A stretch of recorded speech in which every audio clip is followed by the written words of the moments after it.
is this. Reflecting from the last meeting we had here, we were all in agreement that millers are talking. And in case of any problem, they will always resolve it. But here I'm a bit disappointed. We have started passing the buck. What I'll say as a farmer on the ground witnessing everything going on, poaching is real. And it is happening. Why? The main poachers have not developed cane of their own. And they don't only poach, but they go as far as enticing farmers to give them even the cane that is not mature. What do we do? Information sharing amongst our esteemed millers to forestall everything. Because right now what is happening is impacting negatively on the farmer who has been relying on the miller for support. Like right now, most of the millers are not giving out fertilizers to the farmers. Even the seed cane, at times it is a problem amongst other services. So what do we do? I think I'll call on the regulator, the Kenya Sugar Directorate, to come up effectively on the ground, assess whoever does not have cane to crush, just to prevail on him to suspend milling. This time round, it should not be uniformly across all the millers, because we have others with a lot of cane, a lot of mature cane. So if that is done, it will really assist and it will instill some discipline among us. Thank you. West Kenya, already we have developed 13,800 acres as on date.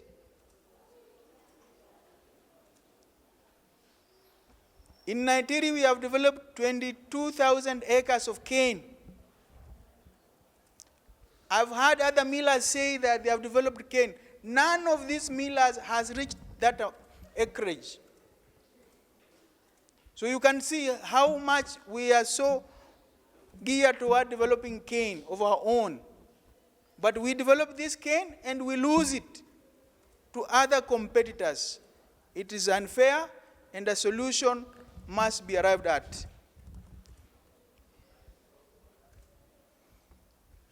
Regarding, I want to speak also about an MOU that was signed in December before the mill started. We have had cases of cane poaching within Butali and West Kenya, and we convened a meeting which AFA was present, and it was found that these cases are happening because of the people in the field. And we resolved that if a case is found, that cane will remain there until the two mills representatives go there, settle the issue, and the person who has the contract with that farmer will take the cane.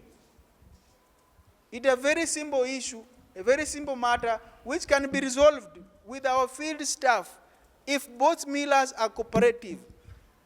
But when we want to show that other people are powerful, other people are not powerful, you go to the field taking photos and trying to claim that this is poaching. In West Kenya, there is no way we can harvest a 9-month cane. It is not possible.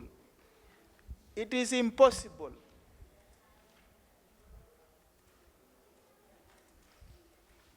When Mumias is saying we are poaching cane, when we have developed cane in that region, right now I've just been sent a photograph. Mumias is poaching our cane.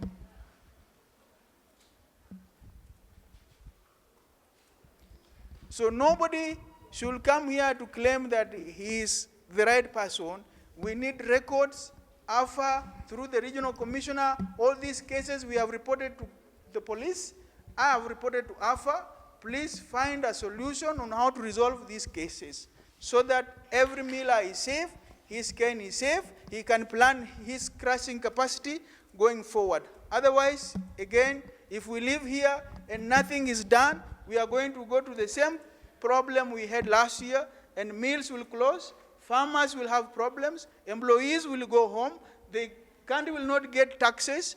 Then what are we doing? We have all gone to school. We should do things prudently. Thank you. 16th January, on where a lot of issues were discussed and solutions were arrived at. But we have seen that none of these solutions have worked. And that's why we are here today. A lot has been said on cane poaching, which I won't repeat, because we have seen how cane poaching is happening. And one thing I want to state here is poaching is happening because the miller that is poaching cane has no cane of their own. And if anybody is claiming that his cane has been poached, he must produce record to show. As I stand here, I have reported so many cases of cane poaching to AFA. Cane that has been poached by other millers, which we have record, which we have contract. And we want, as we sit here, we should come up with a solution on how we can eradicate cane poaching. And also, we need to know what should be done to those mills whose cane has been poached. As West Kenya, already up to date, we have an outstanding with farmers over 400 million shillings, which cane has disappeared in the field. This is not a small investment, and you won't expect that miller to survive in the industry when he is losing his investment.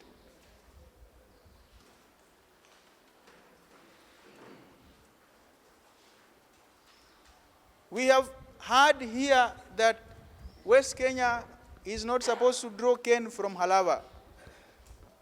Already, as I stand here, we have invested almost 150 million shillings in Halava region. Our cane is there. If we close that way bridge, who is going to take that cane?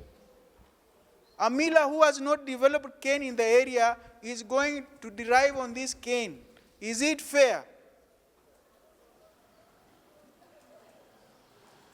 It is also important that we consider such scenarios. You can't just shut out somebody and tell him, don't take this cane, close your way bridge, when I've already invested there.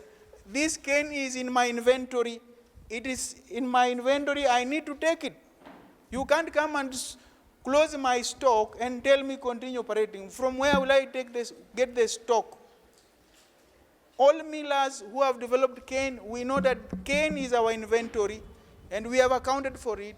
We have put investment in it. So through the regional commissioner and through the sugar directorate, we need to be very clear. The millers who have lost cane and they have record, what should happen? It is very important. We cannot lose 400 million and we start sitting back and saying that things will go as normal. We can't accept that.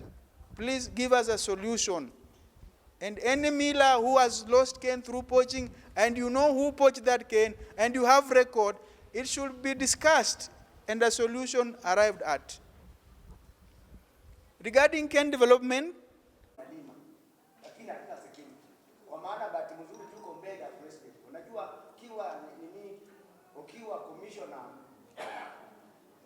original commissioner wa Western, wewe ni president sasa hivi tumekaa. Na hii maneno ikiharibika itakuja tena kwako. naanza hivyo. Tafadhali tunaomba, kama umeoa kwa boma ya mtu na hujapeleka mahali, mtu asikuja aseme vile hujapeleka mahali atuye bibi ni yake. Mimi nimetumwa na wakulima wa Nasewa. Na Nasewa ni kubwa, ni location, nashika sub-location 3, Mabungetu na Buyama. Mumias Regional Commissioner. Mumias inasumbua. Kama tungekuwa tunasema usiku ningekuwa mbaya. Sisi miwa wakulima tunaweza lima miwa hivyo kwa chemichemi. Na kwa maana ndugu anasema wewe lima hiyo miwa yote. Wakulima wanalima. Hata wacha tu hiyo. Wacha tu. Wakulima wamelima miwa kwa chemichemi. Mumias wana ujuzi wa kuleta watu kukata miwa usiku, na sijua na bebanga namna gani wanatoa kwa chemichemi, keshowe miwa imeenda. Leo tunataka tu Mumias kwa heshima mbele ya Regional Commissioner, mtuambie nani yako nyuma yenu. Ile mnafanyanga vitu na ujeuri mkijua there is a Godfather behind. Nani yako nyuma yenu? Hiyo ni ya kwanza. Ya pili, nyinyi Mumias mnakuja, nyinyi ndio mnachochea watu kulima private. Na private nyinyi mnawaambia mulime hii private, sio tunakuja kuchukua. Nani ameshakuja Mumias pande yake akaambia watu wenu walime private, Busia itakuja kuchukua? Nikiendelea, nyinyi mlifunga kampuni hii karibu miaka 10. Kufungua tu mnakuwa na weighbridge Kisoko. Hiyo miwa mnapima weighbridge inatokaanga kwetu huko. Kabla Regional Commission hajaingilia. Na hatutaki aingilie kama watu wamegombana. Na mnajua ugombi, mnaona vile inakuanga. Hiyo miwa mnatoa wapi? Na tulisema hiyo weighbridge ifungwe. Mbona mjafunga, na mbona sisi Busia tujaleta weighbridge Kakamega? Mr. Chair, ingekuwa vizuri, naomba mbele yako ongekuwa naita hii wakubwa wa kampuni hawa moja moja, angalie vile Shahidi wanafanya. Mimi najua umetokea kwa Shahidi, ujue nani anachochea sana Mumias. Hatutaki ugomvi na nyinyi Mumias. Unaona hiyo pepa unapewa mkubwa hiyo hata mimi naweza piga picha tractor yote na nifunike na nikuletee niseme hii tulipiga picha. Hiyo katasi inaandikwa na mkono, inafutwa na mkono. Hiyo nimeona mkubwa akileta hapa. Na hata hapa tujakuja kuchongoa mtu, tunakuja malilio. Hatutaki tukuite ofisi yako, atakuja angalia hii tractor ni ya Mumias na huyu driver na Mumias. Hapo tukikuita tutakuwa tumeenda mahali mbaya, wrong place. Haya, rafiki zetu mkubwa Chair, tulikuwa na Oleputoni rafiki yetu sana. Tukianza kwa maana hii ni factory 2 hapo Busia County. Lakini tuliwaambia hata hao wafunge Halaba weighbridge. Hiyo tukisema hivyo tujakuwa tujamtukana vile mnaamuka na hasira. Hii ni mkutano. Bana kuwa na hasira.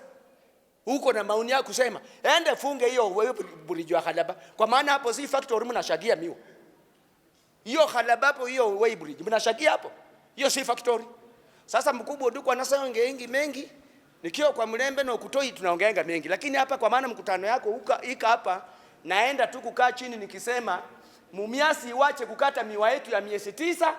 Mumias iwache kuja kudanganya watu wetu miwa kama tumewacha kwa chemichemi, baadaye tutakata kama imeisha, na wana ujuzi ile ya hali ya juu. Wakati asubuhi tuwe tunaamkia. Mumias iwache kuja kuchochea watu atu wanakata miwa private. Mkubwa Mumias inakuja, mimi nimefanya contractor ni Busia imefanya contractor na mimi. Imeshafanya contractor, imelima, imeleta mbegu, imepanda. Inakuja inasema tutakupea mbolea. Kwani mbona hukuja ulime ndio peane mbolea?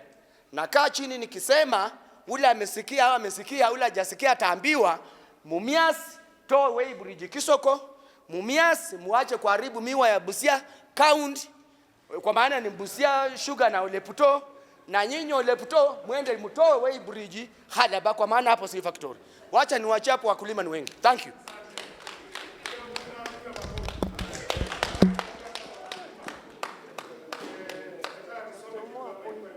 The truth is, hata saa hizi vile niko hapa, niko napanda miwa private, kwa maana nimelima nimepasua na nimepata mbegu ninapanda. But the truth is, I need to contract with a company before I take that cane for crushing. That is the truth. That is what has been happening for time immemorial. Unless if the situation has changed. In the last meeting, maybe if you can refer in the minutes, there was a report about the Alpha survey on contracted cane in November 2023, December 2023. And it was very clear which company had what acreage and which company had which acreage. It was very clear in that survey, unless if Alpha can clarify in their last comments later on, Mumias had not started contracting farmers, and they accepted in that meeting. If the situation has changed, let us know. But the truth is, let us accept, even me, I am what I am because of Mumias. But Mumias went down. And when it went down, other companies came up. And we contracted with those companies. It does not remain that if I had 20 acres with the Mumias, when it went down, and then I contract with the Olepito, when Mumias comes back, that is not their cane. That cane now belongs to another company. That is the truth. Two, the second thing, and I'm talking about the people I have worked with, the people I know. Let us be very truthful. If somebody has done his work, hata kwa Biblia wanasema, you cannot harvest where you never. Yes. So why don't we be very clear and let Alpha and the good and loving government we have come up with a clear policy. And the penalty should be, you asked her to give solutions. Me, I'm giving one solution. If I'm contracted with the Busia, and the year comes to harvest that cane, there should be a penalty that should go to that company that has come to interfere with a contract with another company. You know, we are talking about farmers who are vulnerable, farmers who are poor, farmers who have a burden of fees, a burden of sickness, hospital bills. When they get somebody to lure them, they will obviously go. And that is why I can see men are many here. There are few ladies. Let me say this in good faith. You cannot just get a lady and marry as a wife before seducing. Yeah. That, I'm saying this, I want to connect it with farming. If you have seduced a lady, you have married. If somebody else comes to lure her, is it legal? Because of human weakness, she will accept. But is it acceptable? And that's what our brothers are doing. Actually, that's what our brothers are saying. Alpha. Wandugu Alpha. These are things we need to come up with the policies and implement them. Because if we talked here, and the poaching is still going on, if we talked here, and the cutting off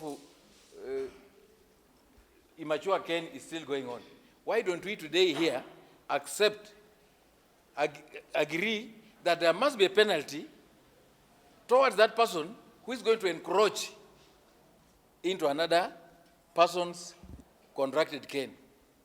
If we do that, I think we shall have peace.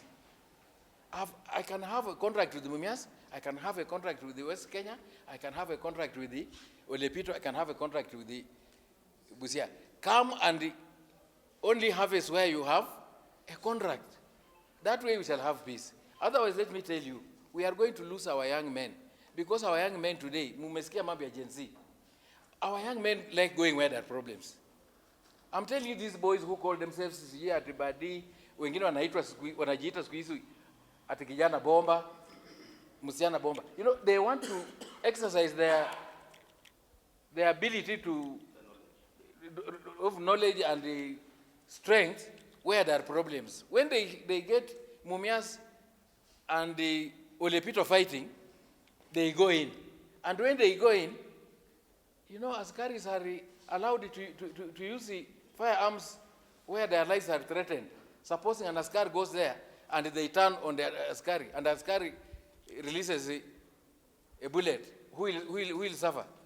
It's our young men and the ladies. So please, let us have harmony in this sector by us respecting the idea of contract. And even you as a miller, don't go and harvest sugarcane without a contract.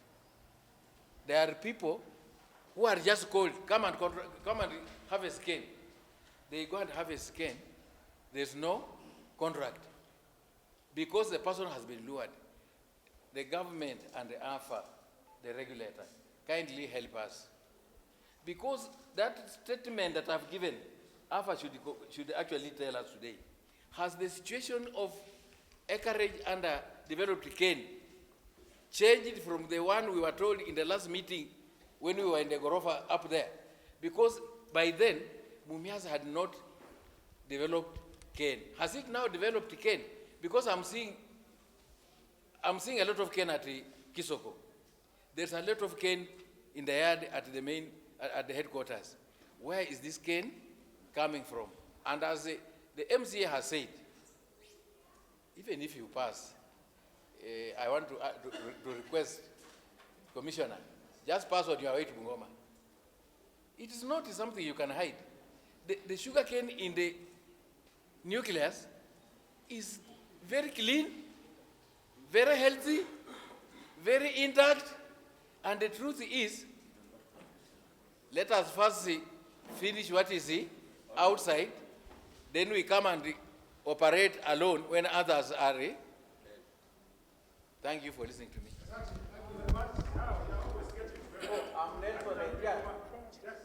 And Zoya. It worked so well, up to date, that whenever we have any issues to do with poaching, what we have agreed that the miller who has permitted and has been contracted should not lift that cane until the contracts are verified.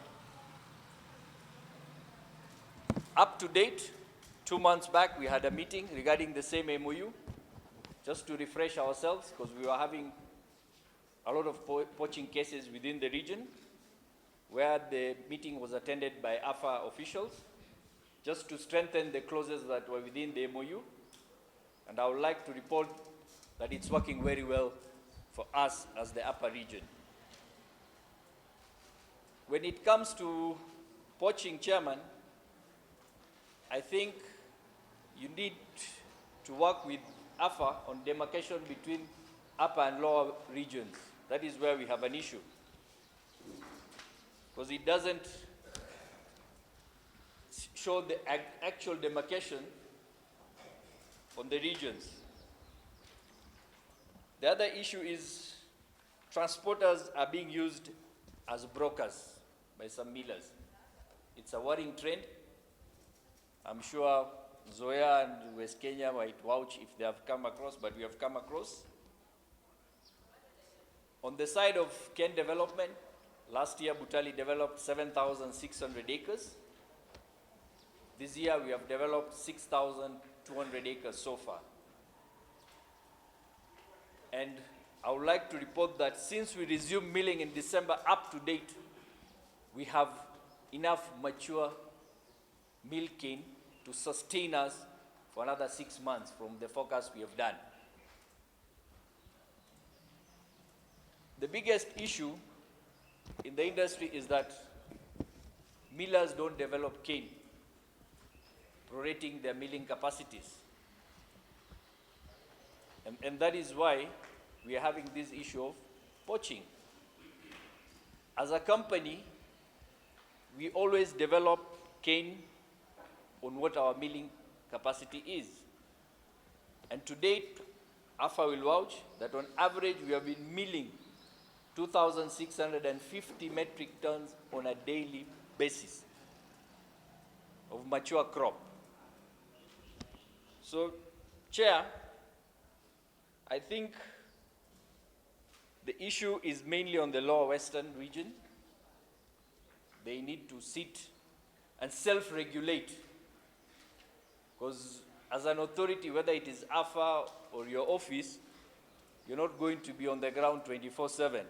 And if millers don't self-regulate, then we are seeing another scenario in the near future where probably both upper and western region will have to close for not 3 months, probably 6 months. So it is just a kind request to the millers that let us self-regulate, respect the MOUs we have signed. It wasn't meant just to be a paper. It was meant for our own goodwill. So with those few remarks, Chairman, thank you.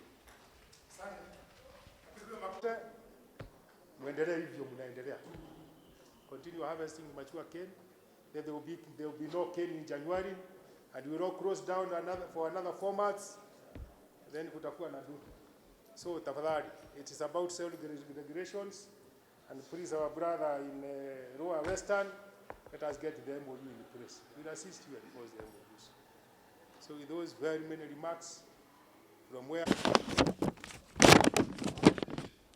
mambo niliongea mwenzangu hapa Gerald akiongea ulipito ya kuwa mkulima wanaumia sana akikata miwa ikuwa changa, ile kiasi Mumias inakata miezi 9 miezi 13. Niko na mkulima jirani yangu alikatua na Mumias huko kwetu miwa eka 2 na kapata 31 tons. Na mimi walikuja kwangu nikakataa. Nimekata mwezi wa 6 kama miwa imemachua. Mimi hiyo 2 acres nilipata 186 tons. So miwa kikata ikuwa changa inapatia mkulima anaumia sana. Kwa sababu miwa kama umemaintain vizuri na umelinda imekatwa wakati age yake imefika, unatakiwa upate between 45 and 60 tons per acre. Mimi niko na 63 acres ya miwa. Na sisi tunazungumzia kitu ambacho sielewi. Shamba yangu ikitoa kidogo maybe ni 40. Lakini shamba yangu must give me 45 to 60 tons per acre. Sasa kama unakata miwa ambayo ni changa, wewe utapata hizo tonnage. Ndio unaona wakulima wengi wanalia wakulima, lakini kwa sababu wanauza vitu sio imefika wakati wao. Kwa hiyo tungeomba hiyo kitu waache. Mumias imesema imelima miwa 3000 hectares. Nuclear Mumias peke yake is more than 3000 hectares, which means they don't have canes outside. Miwa ambayo wanakata ni yao yenyewe ambao hawakati. Ambao umesikia wenzangu wamesema wote kupita kwa barabara miwa yao kubadi intact. Miwa wanalima wanataka ikue, wakati wanasema hakuna miwa. Wakati mtasema hakuna miwa kampuni sifunge. Mumias wanasema sisi tuko hapa 3000 hectares. Tunaweza siaga miezi 3. So kampuni zingine zinafunga na wao wanaendelea kusiaga. Tunataka mkulima kila kampuni ikate miwa ambayo imelima. Iwache kukata miwa ya mkulima mwingine.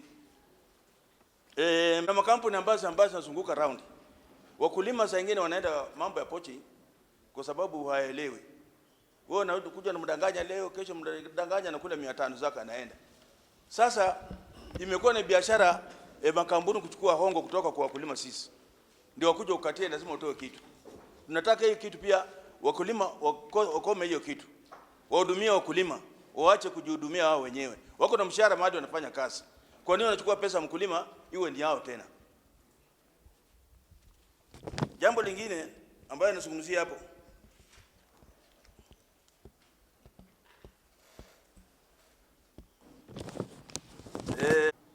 Usikuma mtu hapo mbele akitushinda ni sawa tu. But we want to believe the evidence that you will have that those things happened, we'll be able to sustain most of our cases. I'm happy with the report that we got from Chesire, and we talked to somebody who was involved in matters of development of the act. She talked about it tomorrow and the day after. And before the end of this week, because there's a lot of interest. Fortunately, people in Western Kenya are calling shots when it comes to matters, the sugar sector. And there are people who can be able to influence the politics of this country. So it was easy to get the assent of the president in regard to the law, soon as possible, although we know it is not discriminatory, but the interest that we have in the sugar sector will not allow us to stay for a very long time without a law. So when it comes to development of those regulations, as it has been hinted by our brother here, we'll call you as actors and stakeholders, and we'll give your views on what you think should be in that act. I know we have all been involved in the development of that bill. Because it happened, na tukakuwa hapa sijui na walikuwa na nini, there was a conference here, and you raised your issues and views, and they were all taken up, and they have been incorporated in the development of the act. So we are happy that you are here, good people, but they say self-discipline is the key thing. We don't need to police you, and we are all adults. We are people who understand what is good for all of us. What is good for you should be good for us. So let us try to play by the rules. I said the worst thing that you can do, this gentleman called it evil, you can continue with your poaching if you think that is the right thing to do.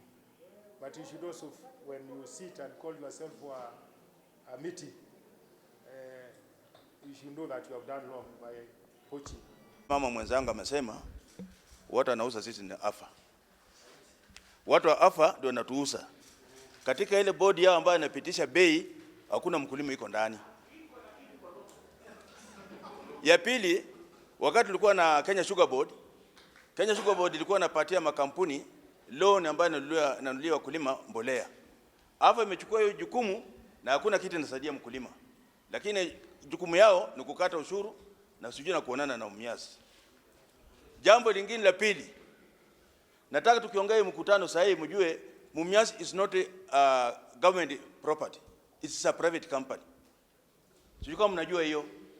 Mumias sahihi ni private company, inafanya biashara. Si ati ni ya serikali. Serikali ambayo tunajua paka sahihi ni Nzoia peke yake, ambayo iko Western Region. Na mimi nataka kusumuza nikisema watu wa kulima tunaumia sana. Jambo la kwanza, la pili, tunataka wakati Mumias inakuja kukata miwa Busia, msikia kila mtu anasumuza kuhusu Mumias. Mumias wataweka lisi wako na wakulima wangapi? Na kila siku wanatoa tani 800 1000 kutoka wapi? Busia. Na wana mkulima hata umo kama wako nayo waende wapeane, nyinyi mwambie tuko na wakulima 1000 ambao tunakata hizi tani. Hao ndio wanaua ukulima wa Busia. Tunataka hao wakome kuja kuchukua miwa huko Busia. Wakija kuchukua, wachukue ile miwa ambayo wamecontract ama wamelima. Kwa sababu ndio inafanya tunakuwa na shortage ya sukari ya miwa huko, alafu nasema nataka ulipite ifunge, Busia ifunge. Na miwa yote tani 800 1000 tabeba wapi? Kila siku na Mumias. Kama hiyo miwa ingekuwako, hii miezi 2 3 tunazungumzia miwa iko kidogo, tungekuwa na miwa kutosha. Jambo lingine, Afa Sugar Directorate wako hapa. Watu wameongea tu, nimenyamaza pale nyuma. Na mimi ndio mkulima mkongwe hapa. Nilianza kulima miwa 1978. Nilikuwa napeleka miwa yangu Mumias. Maneno yote yale yamezungumzwa hapa, wacha niwaambie ukweli. Mumias iko na watu wanakula nao. Hao watu ni watu gani? Ile kitu imeharibu mambo ya wakulima ni kitu inaitwa afa. Sababu hata yule mkulima anakaa kwa bodi ya afya ni mkulima bonoko, yule hana miwa kwake. Tafadhali wakilishi wetu wa wakulima ndio wametuuza na hiyo kitu inaitwa afa. Afa mtengeneze maneno. We are very bitter and we have been bitter and we will die bitter. Mimi nasema hivi, afa mchunguze kuna kitu kati ya afya na Mumias, sababu afya ndio sijui ndio na bakolashina. Sijui wanafanya nini. Afa. Hao watu ndio wametuua. Mtaongea, mtarudia poaching, mtarudia sijui nini na nini na Milas. Na Milas hawana makosa. Kosa kubwa tu mtutu ni afa. When there is an issue we are discussing, we should be able to offer a solution to it. This issue of poaching has not started now. It has been there before. And honestly, there are various reasons as to why we have poaching. The most important thing, and which is very critical here, and I'm happy Sugar Directorate is here, is that government millers are the first casualties when it comes to this cane poaching. Why do I say this? Because government millers were formed with a specific purpose, not necessarily making profit. And a case like of Nzoia, as we speak, they have not paid farmers from the month of July. And that, therefore, tends to accelerate the poaching. And because Sugar Directorate is here, if there is a way, as I've said, government millers do other things beyond what private millers do. So it would be fair if the Sugar Director or the government can come to the aid of the government millers. Then the last one, I really appreciate, and I thank the government of Kenya, especially this government now. Members who are here, if the sugar industry cannot stand this time, it will never stand. At my age, I've seen governments come and go. But this government of today is purely for a cane farmer. Why do I say this? Because they have gone ahead and written off the dates of the government millers. Apart from that, they are bringing back Sugar Directorate. We have money which is coming for the purpose of cane development. And the frequency of meetings like the one we are having here confirms the commitment of the government towards a cane farm. So, Bwana Chairman, I would pray that in this meeting, and because my brother Jude is here, something must be done to ensure that government millers are assisted, because that is a major cause of cane poaching, delayed payment. Thank you. Complaints ambayo sika hapa, kila mtu anasema anaonyesha ati walipochi miwa. Hawa millers wanakuanga na harvesting program. Kama harvesting program wanatoa ya kuenda kukata miwa sehemu fulani, watuambie, alafu tutapata huyo pocha. Hawa millers kama wameandika pocha, unajua hawa ni wafanyabiashara. Na mfanyabiashara anataka apate material, na ameandika broker.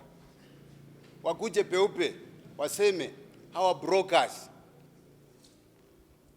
hawa ndi wanapea, hawa millers ndi wanatoa zile permits ambayo wanaita permits. Hizo permits zinaenda na harvesting program.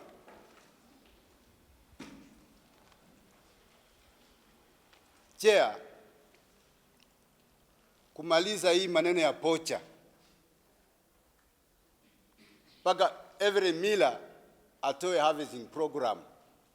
Leo nimetoa harvesting program inaenda na Mirembe.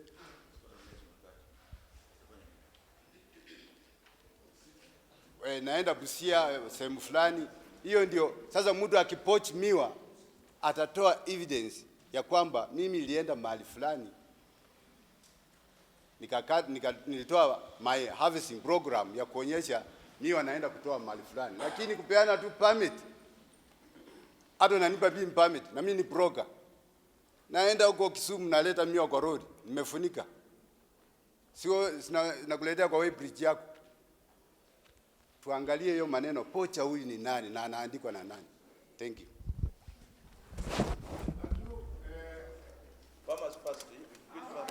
The Sugar Directorate and the Security Team adopted an agreement to implement and enforce the resolutions enumerated above.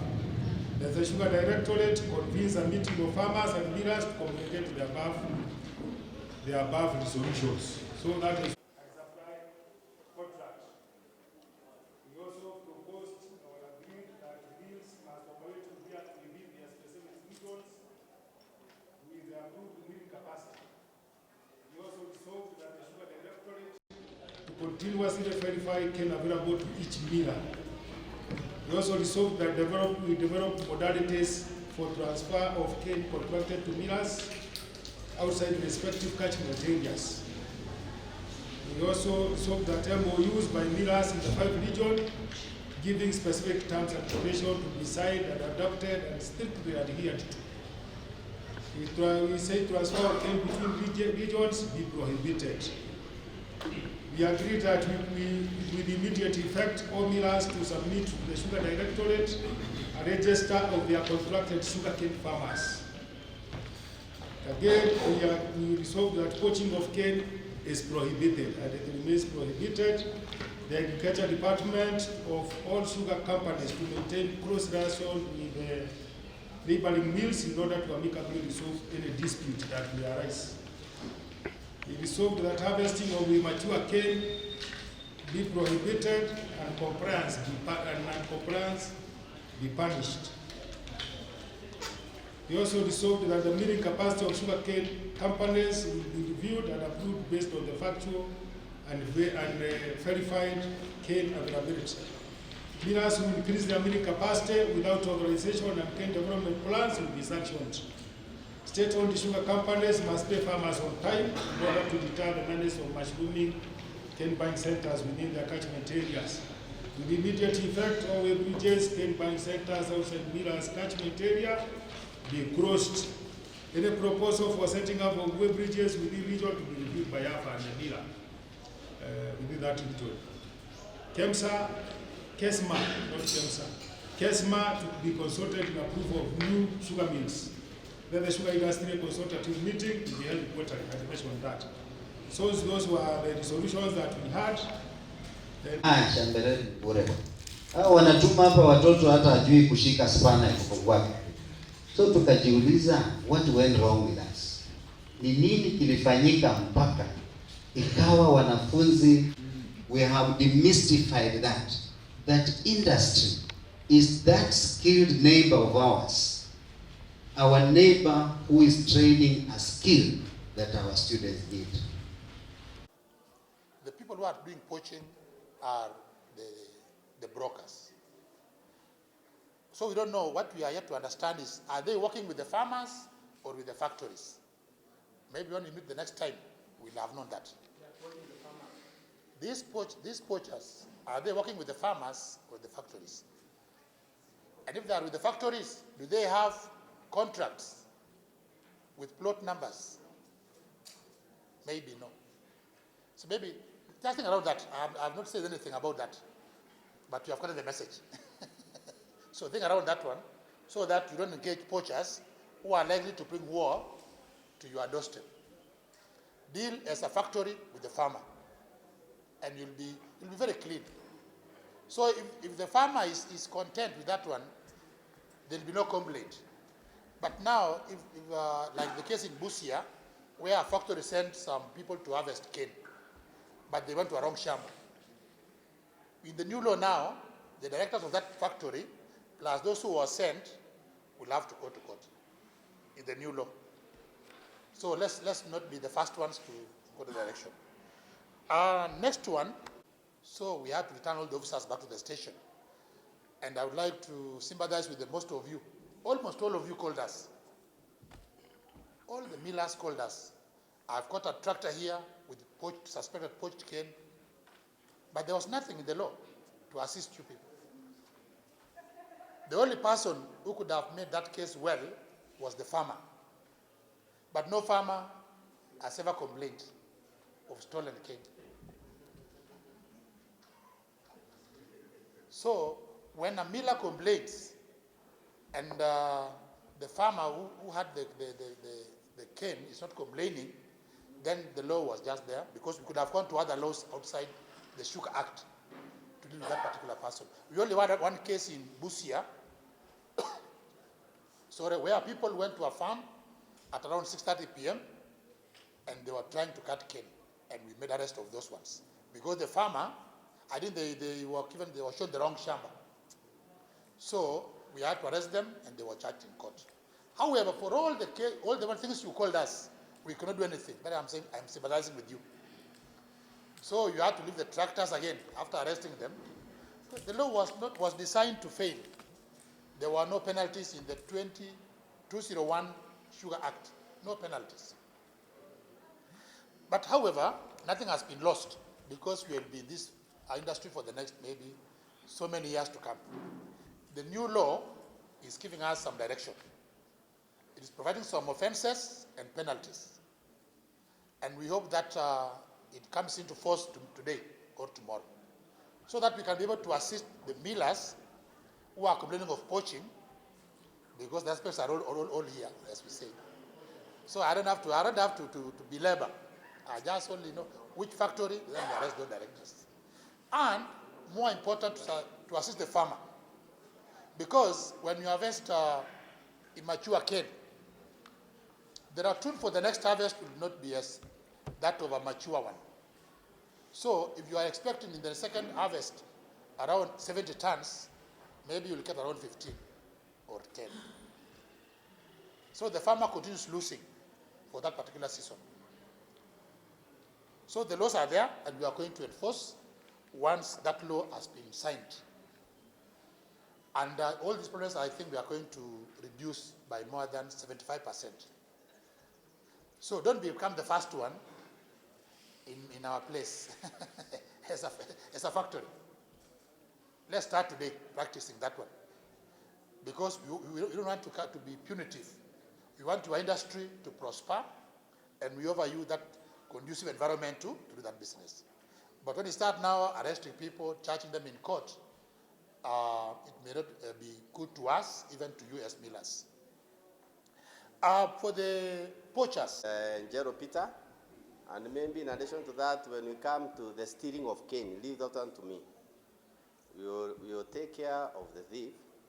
In addition to that, we will take care of the person receiving the stolen cane, not limited to charging the directors of the milling companies. Thank you. Thank you. Same way. We must value hand in whatever we do. So, and the more the competitors you have, to me, the better. Who benefits more, I think, one, the consumer. Pando sinjakataza sukari na kunywa tu. So I just urge you people to have very good communication between yourself. Sit down and come with modalities, ways of doing it, like the MOU you are talking about, so that there won't be conflict. I don't know, causes of conflict comes from so many things, not limited to, in principle, the poor communication. I think that's all what I have. I'm a bit new. I'll get to run more. Maybe in the next meeting I'll be giving more input. Thank you. Did you say his name is Jero? Oh, okay, appreciate your mother. And they expect different results. Wewe si unafaa uwe umekaa Mathare ama ni wapi? Because that is where you belong, because you must be a madman. Okay? At hiyo ni insanity. So we are seated here, and I believe all of us are sane. Are we not? Sisi wote tuko sawa. We are all sane, is it? Yes. So if we are sane, we will continue doing the same things and expecting different results. So tukuja lini hapa tuone kama tumeprove that we are sane. And proving that we are sane is getting different results, is it? Because I heard my brother say in the contribution hapa, akasema your poaching, hata wakati tulitoka hapa ndio liongezeka hata zaidi. Meaning we got the same results. And we are here expecting different results. But before we can say that, because this is a matter of enforcement, and I said we are interested a lot, not because we must support the economy of this country, because that is one of our key things. And Western region, the issue of the economy of this is mostly dependent on cane farming. And we must make sure that the sector operates efficiently. And it is a lucrative business for both the farmer and the country and our economy, and that is why we are here. But we are giving it the security aspect, so that we can be able to deal with those people who are not supportive. Because anybody who is doing what the government is not willing to do, or you are doing against the law, you are more or less a saboteur. You are an economic saboteur who should be in Kamete or Kengong or nearest hapa Sikusa. So na sababu wenye watashika mtu na wastaki wako hapa. Tuanze na nani? Usaki kushika mtu, huyu amesema ashiki. Ama amesema nini? Ashiki. Ashiki. Acha tuanze na DCI. Tafadhali.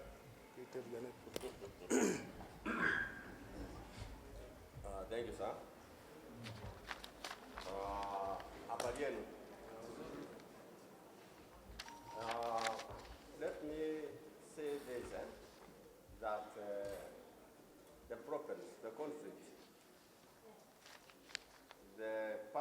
come with a solution is yourself.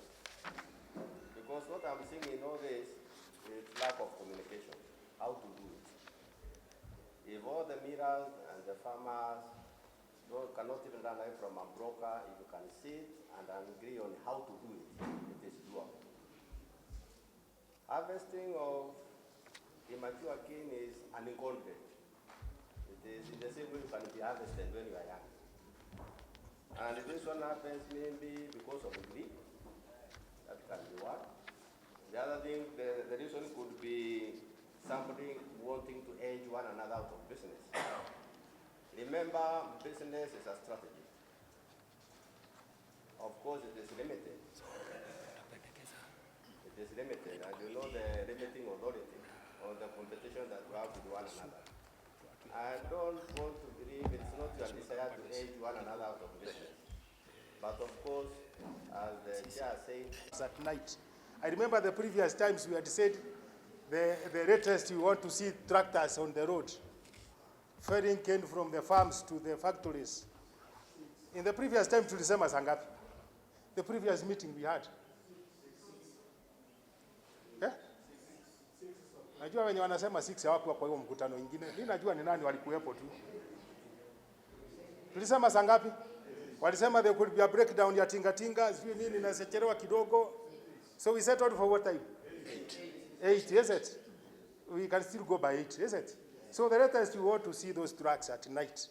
Trucks or tractors, or even those who are carrying with what walikuwa bebe huko angani. You know, when the Mheshimiwa was talking about not using the roads, but I've heard you talk about lifting cane. So how do you lift the cane without lifting it? So time. The latest we want to see tractors on the road is 8. And when we say 8, yes, what your county wanachukua says after that time? Mama, you don't correct says for every truck. Unafanya 24 hours. Inalipwa pamoja. So hakuna says kwa barabara pali tingatinga. But we have said 8. But one other thing I want to say, because we want to conclude, I want to allow these people, because they will assist us to the enforcement, to say a word. But before I say it, I want to just to echo what His Excellency the President has been saying. When we want to vote for change, tunataka kuwe na mabadiliko, sio? Na mabadiliko President alikuwa anatuambia bwana, we must do things differently. Na si yeye alisema. Wakasema tunaweza click hivi tuseme this farmer is registered with a certain company. Is it possible? You have the digital registers, you can form them. So it is the first thing you should do. So that wakilalamika unasema Irogo Masharia unafinya unasema who is contracted with these companies. And I believe Fafa is can be able to do that.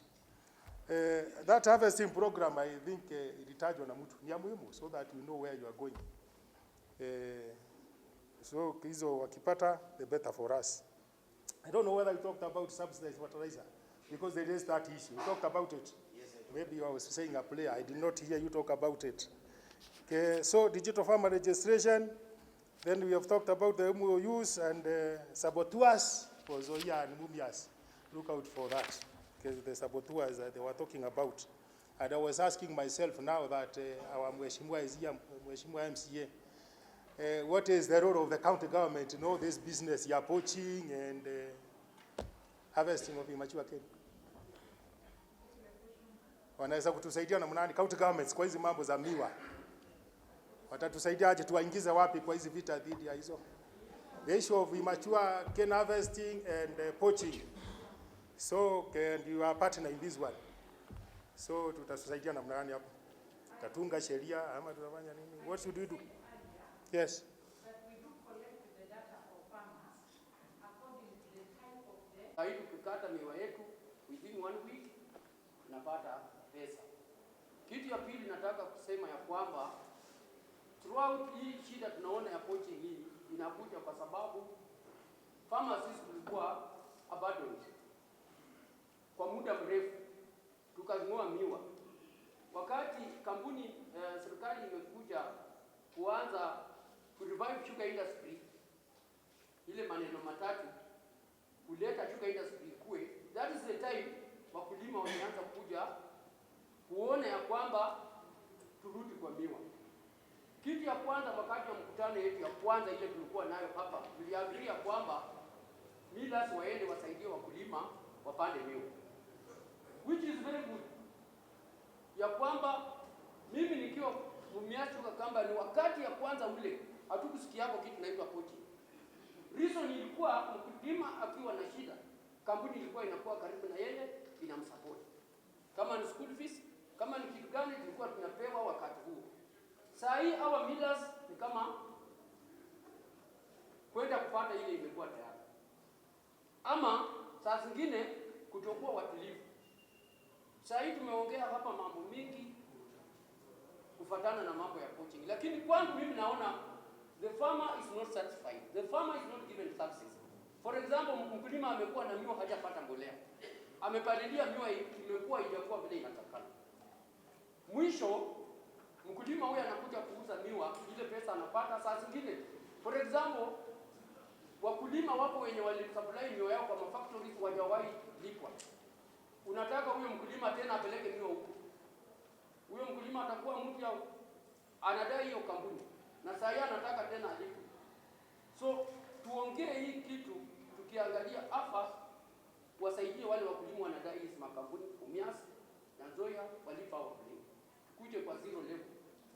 Kitu ya pili, sugar industries tusaidie wakulima. Wakati mkulima ana shida, miwa yake imefika 17-16 months, anaenda kwa mkulima anasema niko na shida, niko na matanga, niko na ugonjwa.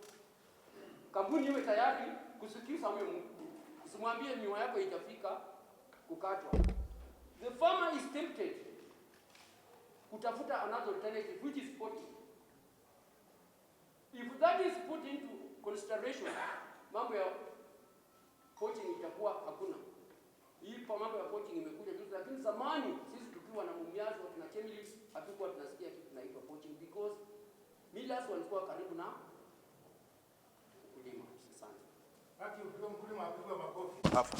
Tafadhali msaidie wakulima wapate mbolea kwa kila kampuni. Peleka mbolea kwa kampuni, unajua umepeleka pesa ngapi, kampuni ikifunga ikifunga mwezi yao kikata pesa yenu wakati wakimlipa. Asanteni, Mungu ambariki. Mkulima wa Busia. Tangu yaanze Busia nianze kukata miwa nao mpaka leo sijaona Busia Sugar kibeba miwa na trailer. Ukiona lori imebeba, hiyo ni either Mumias ama anaonaga Kabarasi. Busia wana lori. Kwa hivyo kama mwenye alisema kama aliona hiyo lori, aliona ya lori ya kampuni nyingine, si ya Busia. Kwa sababu Busia wana lori ya kubeba miwa, wako na tractors peke yake. Worried lady, and I'm disturbed because if Busia, both of them are talking of Mumias, and Mumias has also talked about Olepito only. It has not talked about Busia Sugar. Why am I worried? If right now we walk to Busia fields, honestly, as agriculture member in our county assembly, the sugar cane will not be there come December. I am a worried lady. I've taken my data as a farmer. It will not be there. And Mumias is meeting its capacity. When it has said it's meeting its capacity from the other wing, meaning the other counties, and we want counties to grow devolvedly, as devolved function. Now, what is making me more worried, that when I was coming this morning, I was looking at every way bridge when I was coming. I saw Lepitos, they didn't know. I saw the one at for Mumias, they didn't know. Busia, I didn't go. I came and looked at the nuclear of Mumias. It has sugarcane, and I'm a routine person. Kakamega, Bungoma, Busia, Vayamayoni, Bungoma. That nuclear, AFA, you stopped the farming, the cutting of canes sometimes last year, when the nuclear was just about. Now it is about 20 months or over. The nuclear still has its raw material standing. And we are complaining of shortage of canes. Let us just be honest. Why is it not harvested? I am looking into it. Now let me put on my political attire. Am I looking into it in a scenario then after all the poaching will be done and then these millers are closed, then Mumias will be running as other factories will have closed. Will we be doing something sensible to our region? If it is harvesting, let everybody harvest. If it is stopping, let everybody stop. Why are they not harvesting? And I represent, in fact, small-scale farmers. I like women because that is the only way they can get the school fees. And if they go for their underage cane, then they'll suffer. By the time they close all these factories, it is not only Busia which will suffer. Bungoma will suffer, Kakamega will suffer, Busia will suffer, Vihiga will suffer. So, Chair, what am I trying to say? Why don't we sit down as one house and help this region so that we grow the canes without complaining about other millers? I did my farming. I domesticated through my father, who was a very good farmer. And my father was milling contracted with Mumias. Before then, the contract was very genuine. You must be contracted with a miller. Today I'm hearing we have a lot of private what? Farmers. When we always sit in forums and we try to kill the so-called private farmers. Today we have many private farmers. If we all farmers come privately, then what will you do, millers? What will the government do? Can we respect the law that is governing the county government, governing the national government? We agreed that every farmer must be contracted. Why do we have many private farmers? So I would kindly request you from Mumias, don't take them as private farmers. They are thieves. They are stealing law. They are stealing our canes. We will not allow other farmers to be put into caution, to be contracted, and others are put to be prison members. So on that kind note, sir, as a politician, I'll talk up to tomorrow. I am only throwing the ball back to you. I'm throwing the ball back to AFA to heal the situation. God bless you all. Counties. I want to talk about Busia. We've been having sitting even with the Senate committee before the Senator's office when we were doing the bill, the sugar bill. And when we were doing the sugar bill, most of the common things were said. But there is a scenario whereby the field officers are given a target of you must meet this target in the field. Without that, then you cannot be a good or you cannot be paid. And we dismissed that when we were in the Senate meeting. Why did we dismiss that? Because if you tell them to come with the target, obviously they'll go to harvest premature cane. And if they harvest premature cane, theirs is to get the pay. They don't care what will be happening. And we then told the Senate during that time that when we were with the president in Kakamega here, in Eldoret, we talked about the field officers that we have already captured as the county government to work closely with the field officers from the millers so that we put the measures that can give security to our farmers when it comes to harvesting the premature canes. Now, I'm disturbed. I've been collecting my data, AFA. Not that I hate anybody, but I've been collecting my data. Because if I wake up, I see Busia complaining about Mumias and Olepito. I marked. I've gotten Cabra stock of Mumias and Siji where I captured. I collected the data whereby you talked of Mumias and Busia. Now the Mumias is mentioned in every miller. I want you to count it on my head because I'm a public account lady. When you want to do your data, why every miller is talking about Mumias? Can we embrace our brothers and tell them what they're doing which is wrong? Because Mumias have only talked of 2 millers only. And we are here, we want to get a solution. Then each miller is finger pointing Mumias and the other one. Mumias and the other one. Why? Let us heal the situation, my brothers. That I came to listen to why I was invited. And as a farmer, we are suffering. We are suffering that we raise our complaints to the millers. And the millers raise their complaints to AFA. But when we do our meeting that can help us go back to the people that we represent, we get no resolutions. Why am I saying no resolutions? I expected AFA, as the father, as the agent, as the legal person, to actually be giving us a way forward on the complaints that have been coming to your desk. Especially, you would have come clear and tell this congregation that which miller is really poaching.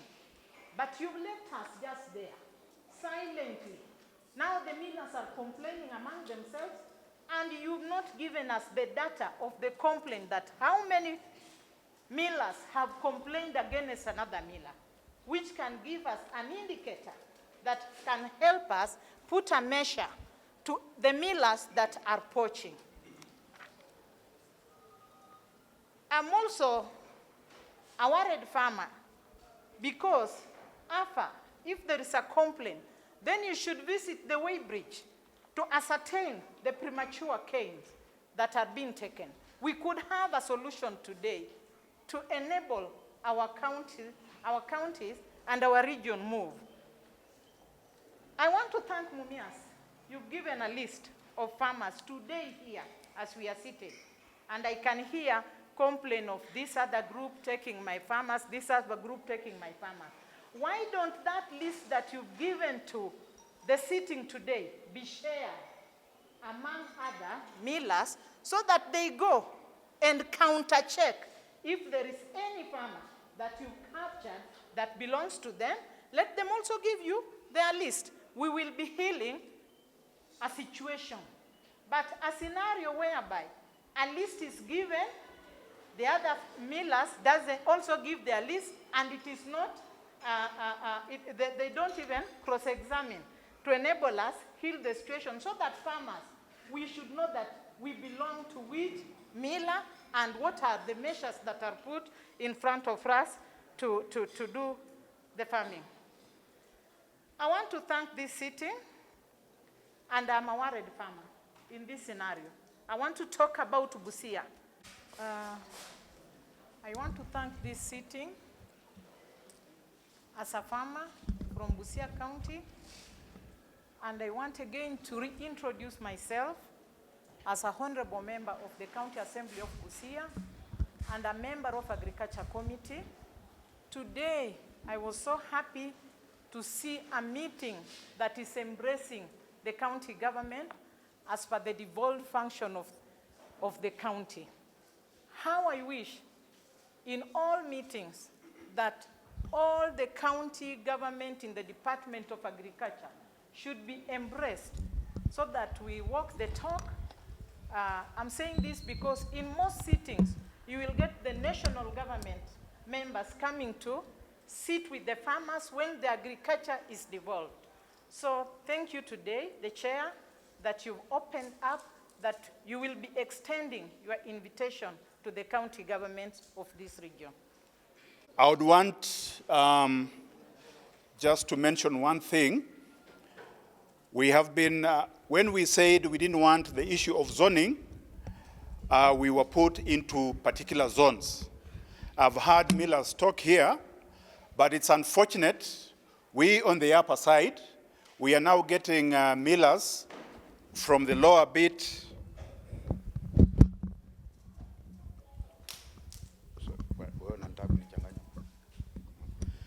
We are now having millers who are coming from the lower side of Western, coming up to the upper side of Western. We agreed to abide by the rules, and once we have millers coming as far as from Busia, coming all the way to Misiho, then we are getting back to anarchy. Why don't we respect the catchment areas that were fixed so that we avoid this business? Because once we go free for all, we are good at that. And the reason why they are coming up this side, we have developed enough sugarcane.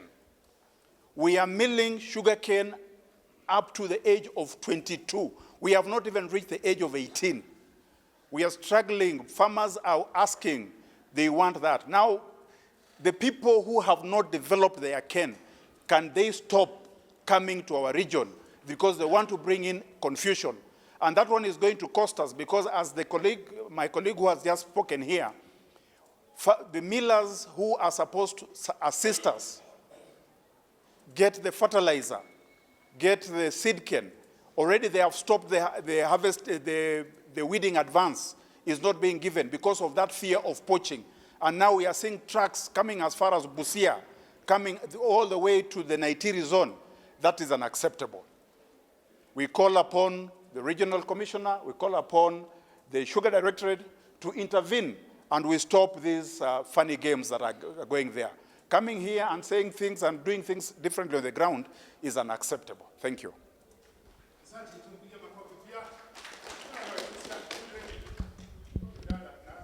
We have to be true to the farmers. And when the farmers come for our aid, we must address it. Chairman, when we say that instructions of the regulator are not being followed. With me, I know a copy had been shared with you, but there are copies of closure of Halabawe Bridge, which was written by the Directorate on the 6th of August. To close the Halabawe Bridge, it is still operational. That's where all this cane is coming from. They're harvesting within Mumias West region and coming up. What we have discussed and what we discussed last time, there will be no transportation of cane from one region to another unless approved by AFA. I don't think AFA has approved so when they have also given a stoppage order for Halabawe Bridge. And therefore, it is my humble request, as we carry on, we get to what we agreed. On cane development, Mr. Chairman, happy again. Melissa has also appreciated however young cane it is in Busia. We aggressively embarked on cane development after our meeting with you. After our meeting with you, Mumias aggressively embarked on cane development. Earlier, we were not planting because we had to develop our cane within the nucleus. I'm happy to report to you here, by close of business yesterday, I was able to clock 3,000 hectares of cane within my nucleus, which some of these cane, we are already harvesting it. I'm getting between 400 and 500 metric tons every day, and that is for milling, and more cane on an average of about 100 tons I'm giving daily to the outgrowers. So far, the outgrowers, we have done about close to 800 hectares from, we began around April, May. In fact, our first farmer who we began with, the cane program is here at Matungu. That is where we launched our cane growing program. So between the outgrowers and the nucleus, we have done 3,800 hectares. And because we have sufficient seed cane, I want to say very, very sincerely thank your provincial administration. I believe your ACCs are giving you the reports. We have had very effective barazas, 5 of them so far in different regions, with the farmers, where the farmers are signing contracts with us, and now we are busy plowing for them. We are busy giving them seed cane, and we have rolled out the issue of fertilizer issuance to them. And therefore, the program of cane development, Mumias now, we are on a very steady note that our nuclear has sufficient seed cane for these farmers. And therefore, it is our humble request that unless West Kenya is stopped from the lower region and concentrate in their region, I want to appreciate our brothers, Kibos, the lower region where you come to Shikunga, where they had a way bridge, they vacated, and I'm using that way bridge. So they were able to vacate because they are in the upper region. Our brothers from Butali, after Navaholo, a small area, they had some areas that developed some cane. We allowed them to harvest their cane because of their development, and we have continued to respectively work on each other. I'm happy to say we have also continued to communicate. Even with Mumias Sugar, occasionally they have called me where my team has gone to the farm, and they have called me to tell me they have contracted that cane. I can assure you in this meeting there are times when even cane which I have harvested and have confirmed from them that they did some investments, they have taken the cane. We want a mutual understanding, communication, and respect. That is what we are asking as Mumias, because that is what some miners have felt that we should not operate. It is my humble request, and the farmers are here. We have a number of farmers here who have developed cane on their own, and therefore you may have harvested that cane sometimes back. Mumias, when it has come, the farmer has decided to give to Mumias, yet you captioned it as your cane. That is not so. Private cane is what I'm crushing at the moment, and I am respecting the MOUs as I am informed. Thank you. West Kenya and Mumias, we are the people using Mahindra tractors. A good scene and a number of photos are here, members, where you find they will load cane and put, you can see, they cover the number plates. They are there, even the farm and the farmer, and especially this particular farmer. This cane was harvested by West Kenya next to my factory, not far from my factory, 14 months. They're even, seed cane from West Kenya is showing 16 months, and I can be able to prove even with the farmer on the ground. So they would say a cane they show on record it is 3 months. Here are records, the tractor that carried, the farmer, the CDN, and all the documents. I think it is important. You can share to Jude, and you can share with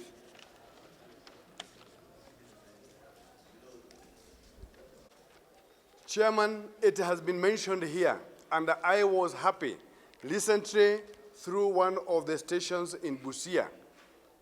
Farmers incited in a show to speak of how Mumias is poaching cane. Cane of a farmer was harvested at night. That was it then, but here it was not being mentioned. He mentioned by passing, but I want to say there is that clip that was there.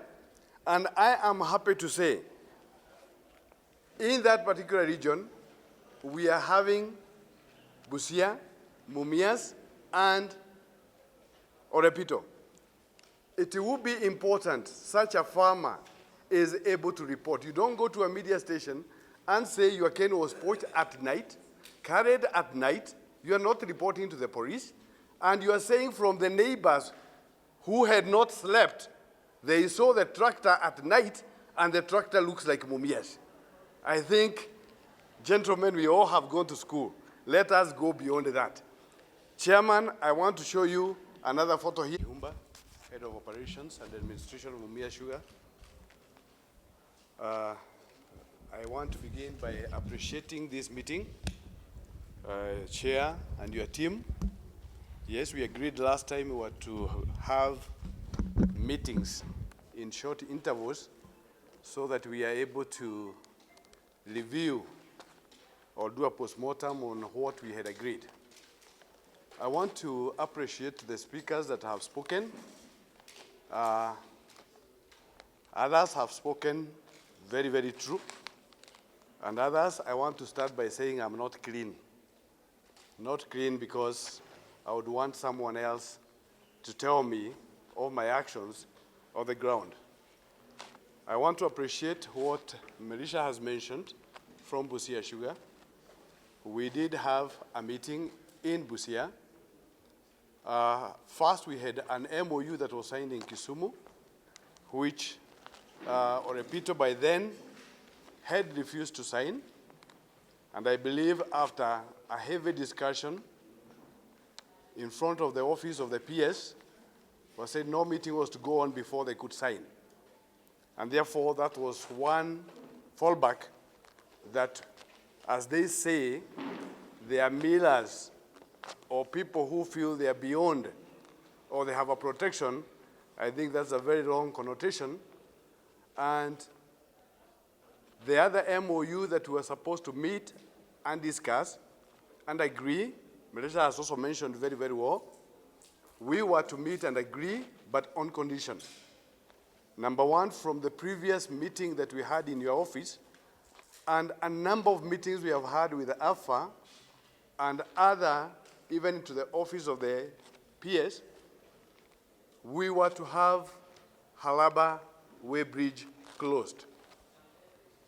Chairman, the problem that we are having today in the Lower Western, we are having serious cane carpet harvesting. Carpet harvesting so that Mumias does not get cane. So, and I'm happy, Michelle has also mentioned where we are saying Orepito and West Kenya, harvesting young cane. He mentioned, and I was happy he was able to mention the dangers of harvesting young cane. What are the dangers, both to the miller and to the farmer? And therefore, whatever we speak here, I want to believe that we are going to live with what we are saying. Chairman, I would want to pass to your team. You can give one to two to the team and to Jude, Alpha. I want you to show the flow of trucks from Western region coming up. The cane that they're harvesting, how they're harvesting it. And I can assure you, closing last year only for 3 months, that was a short moment. That was a short brief. Unless this issue is addressed, we are likely to close longer.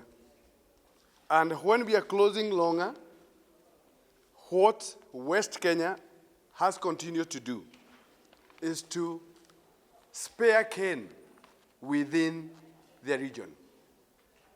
We have the regional zones, like what the AFA director mentioned, where we have been requested to cooperate and to operate within our Lower Western, where we are supposed to be Busia, Orepito, and Mumias. But over 70% of the cane coming from that region, it is coming to West Kenya. Chairman, and I want to raise this to even Bwana Chesire. I will share with him a list of farmers here, right from the airstrip around here, that is Mulanda area. We are having farmers who are coming down all the way to Mumias for us to harvest cane for them. Not a single farm I have harvested. I'm telling them it is in the upper region. We cannot go there. I'm obeying the instructions of AFA. Here are farmers with the numbers with between 20 and 22 months of cane. It is not harvested. And yet they're harvesting 7, 8 months just for Mumias to suffer. I can handle this to Jude. You can speak to the farmers and maybe direct them to one of the mirrors in the upper region where they can be assisted. Babiha Agriculture Manager Nzoia, standing in for my MD, and I'm going to start by giving the implementation status of the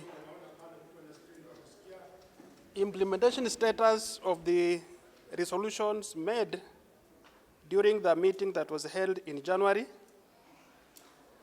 On the standard cane farming and supply contract, we shared our cane farming contract with the AFA, and the AFA was to come up with a standard contract for the industry. Chairman, I believe something is happening. The second resolution on millers to operate within their catchments. Chairman Nzoia, we are in the Western Upper, but we have been invited by two competitors from the Western Southern. When we were coming to this place today, there was a big trailer at Bukembe, and I believe it is for Busia sugar industry. Mumias and the Busia Sugar, they have really poached a lot of our cane, Chairman. As at end of September, we had lost 469 hectares, estimated at 40,000 tons. And because of that, we have not been able to recover inputs advanced to farmers to the magnitude of 58 million.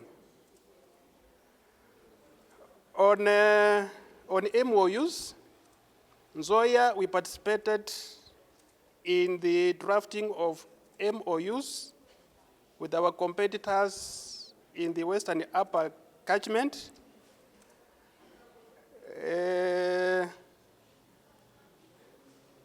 On availing of a cane farmers register to AFA, Chairman, we did.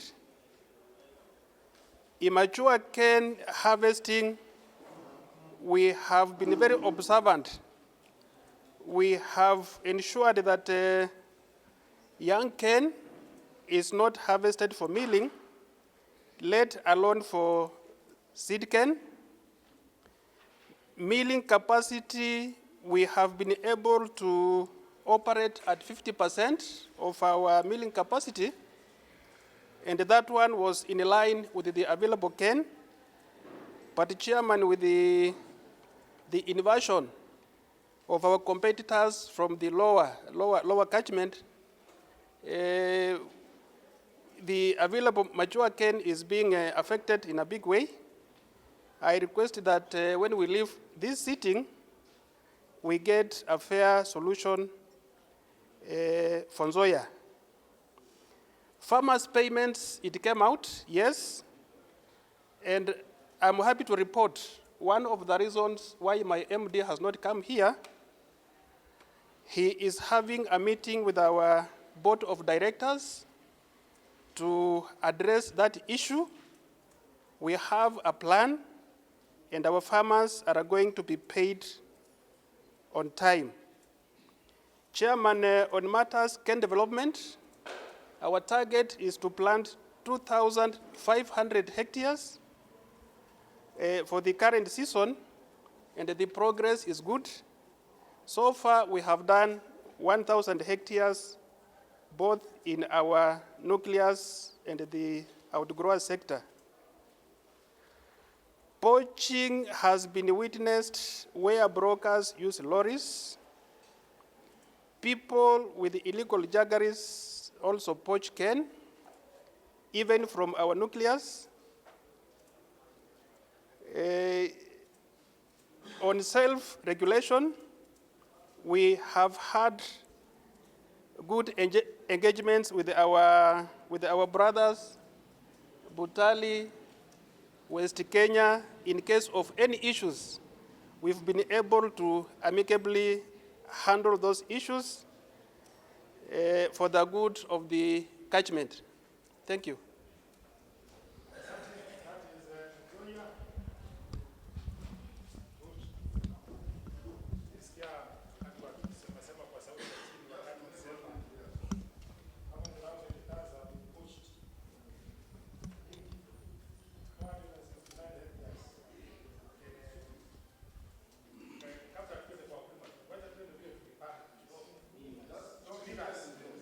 And we are subject to submit our reports to AFA because of one reason that Mr. Gerald has mentioned.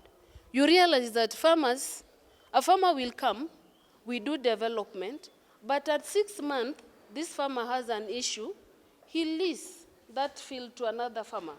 And upon leasing that field to another farmer, this farmer doesn't come to the factory to change the contract.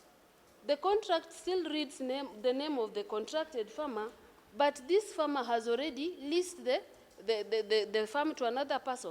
This other person will run to Olepito, and Olepito will contract this farmer because he's a new farmer to them. He will issue services. Then at that point, when a time comes now we want to harvest, we fight. He brings his team and I bring my team and we call the police and we call whoever and the fight, we always fight in the fields. But it is not an issue that a miller is doing something intentionally. Our farmers are very vulnerable. And we pray that this level, medium level of operation should be married by all millers. Sincerely speaking, Mr. Chairman, it is very wrong for me to crush 2,000 metric tons and I don't even have a single outgrower mill which is ready for crushing. We've been pulling our legs left, right, and center that we benefited from a farm that collapsed. But again, there's something we have done to enable us to stand afloat. We are not just depending on those other, we are doing something on the ground. So kindly please, it is very important for us to be, us ourselves, we are not disciplined. We, millers, we are not disciplined. Then we bring in farmers who are very vulnerable. And then we want to remain afloat. Truly speaking, we have been subjected to a situation whereby it is a win-win field as at today. As we speak today, it is a win-win field, while me as an individual, I'm having my fields with projections. And I cannot have the projections because my canes are being harvested young. Number two, the lives of my staff are threatened in the field. Because in the event I come upon a poaching, my team will inform me, and the person who is in the field is alone. Before I get there, we have the cane cutters, we have the farmer, we have the representative of the miller poaching. One person is subjected to atakatwa na panga. They tell him, dare us, and we clear with you. So that is the point where now you realize we bring in the administration to help us sort out a fight that we should not have. Why should I fight for my cane? Why don't you develop yours? You find me in your field, then ask me, Mumias Sugar, why are you here? There are instances where farmers call us to go and harvest. And Olepito calls me, Madam Merisha, that is my cane. I'm having a contract. Sir, I'm out. And I'm sorry, can you lift the cane? It is happening. We do even with those others. But there are those ones that we don't arrest, the ones that happen at night. I harvest my cane. I plan to harvest it tomorrow. I go to the field in the morning. It is lifted. To where? I've not lifted it. I'm not crushing in the night. So it is very important for us as millers to walk the talk. Let us not play with each other's mind here. We don't have. You're going down, you're going down. Don't go down with others. Our plea is, one, I don't think there's anybody who is bigger than God. And even if this bigger person is beyond some of us here, you got to realize that some people will remain afloat whether you like it or not, because God is on our side. Farmers have a right to prompt payment. But the challenges we are facing now, the Federation team has talked about importation. Our sales go down. Actually, we want to thank Sugar Directorate very much. This year, they've helped us a lot because they have regulated the cane price.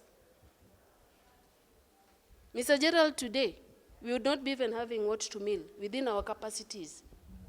Since last year, Busia Sugar has not crushed 3,000 metric tons. Why? And Busia Sugar is doing development. Because what I have, I'm sharing.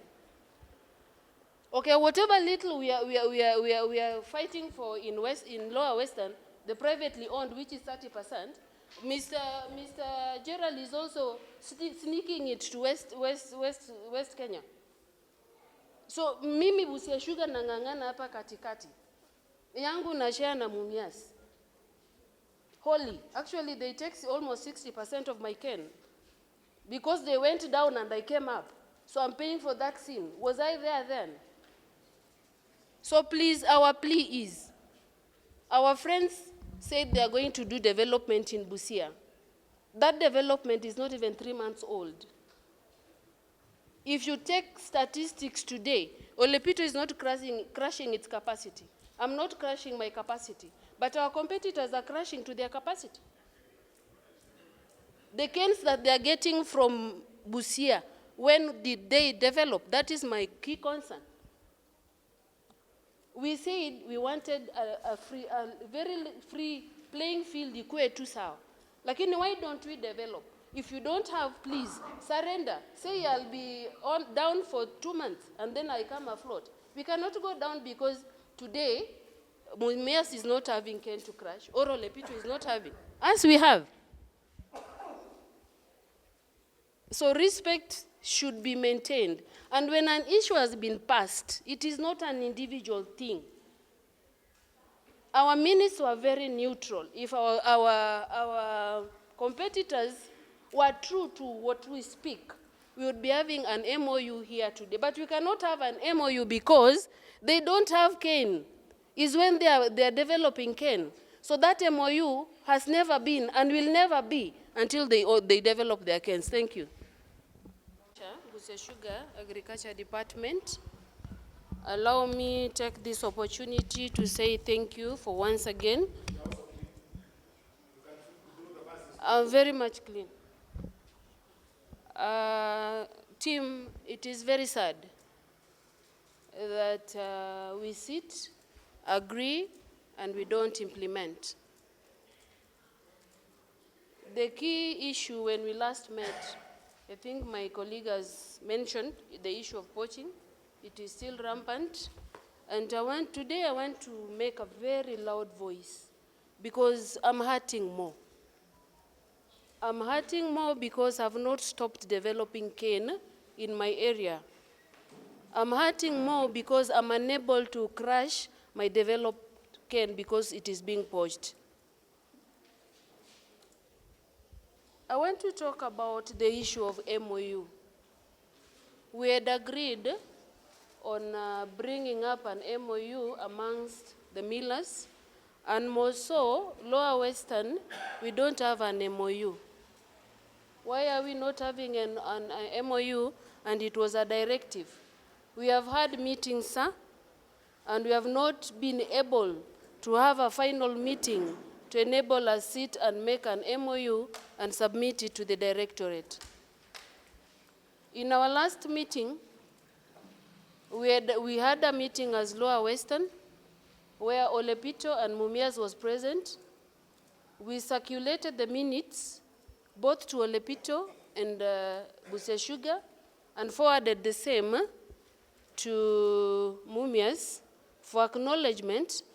And it was in their, we gave them a responsibility to give us a date so that we could sit and make an MOU, which to date, sir, we haven't gotten a communication from Mumias on condition that, one, Olepito or West Kenya was subject to stop lifting cane from Halaba Way Bridge.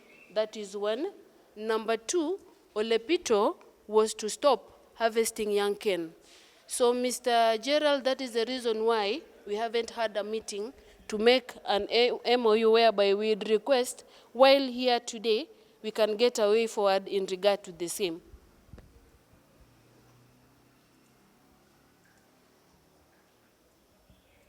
I'm standing here to cry loud enough today because I've been squeezed in between my two competitors that I'm really struggling to survive. And I need not to struggle to survive because I develop cane.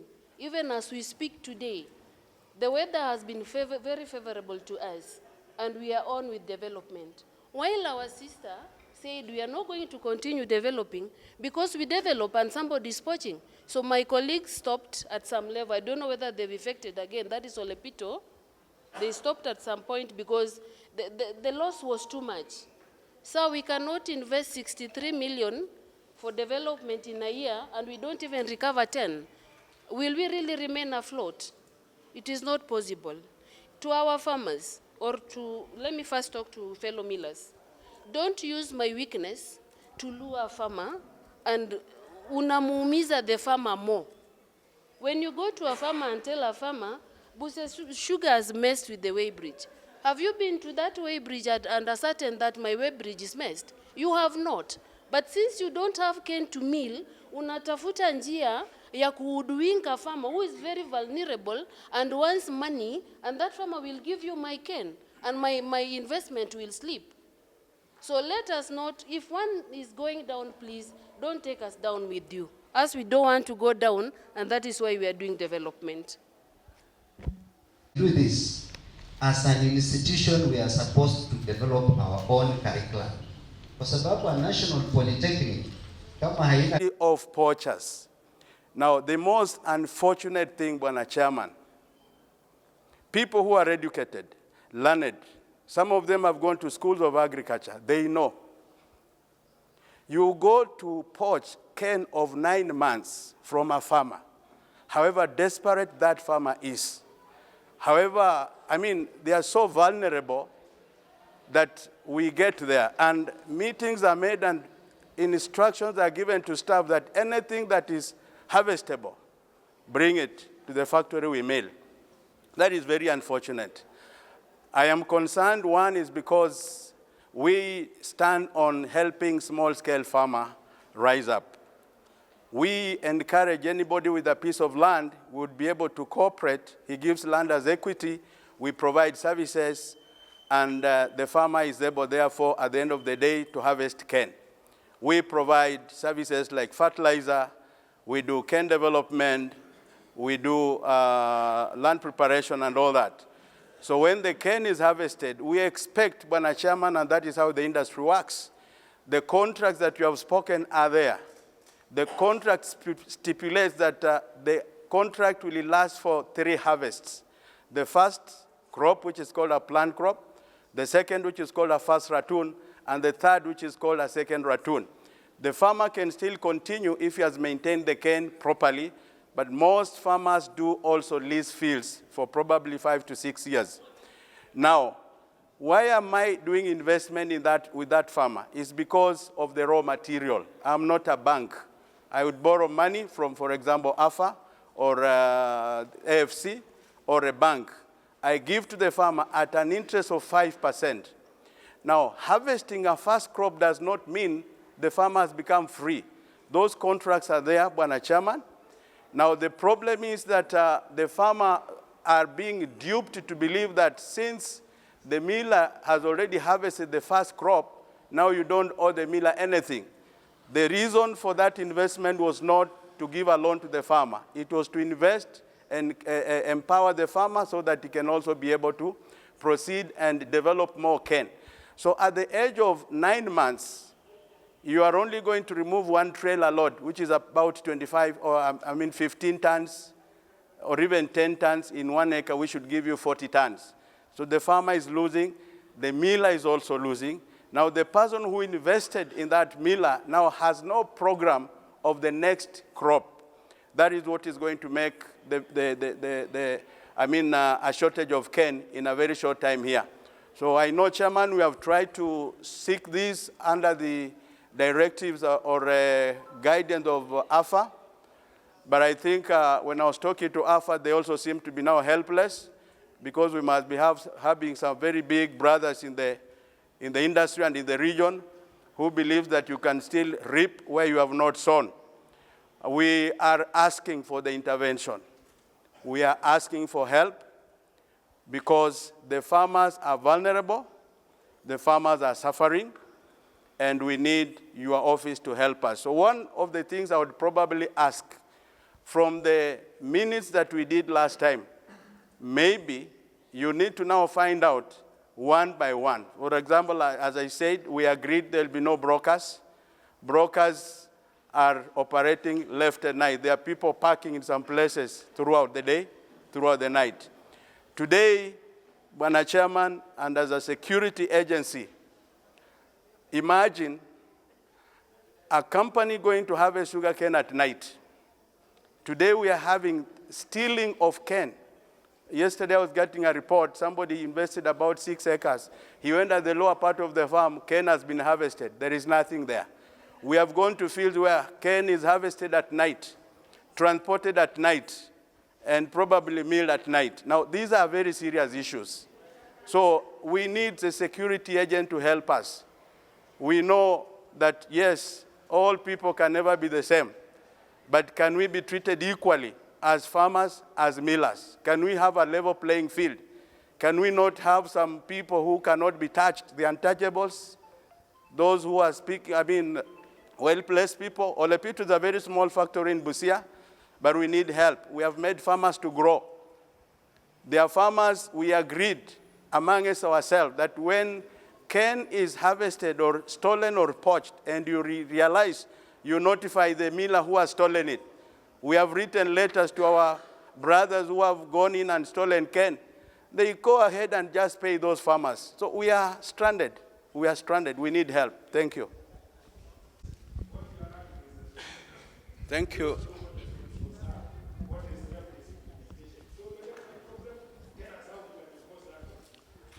Thank you, Chairman, and the rest of the millers and the farmers who are here.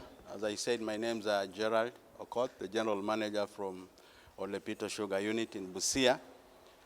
I appreciate, in fact, what our colleagues are also saying, especially in Zoya, that yes, the government is out to try and support the industry of cane farming. But I'm also sad to know that already Ndoya has defaulted in paying farmers for the last 3 or 4 months. That means, again, Ndoya is expecting to be bailed out. Now, that is the most unfortunate thing. You know, you are selling sugar, and I'm aware that cane is being harvested in Ndoya, and sugar is being sold. Where is that money going? Why are you not paying the farmers?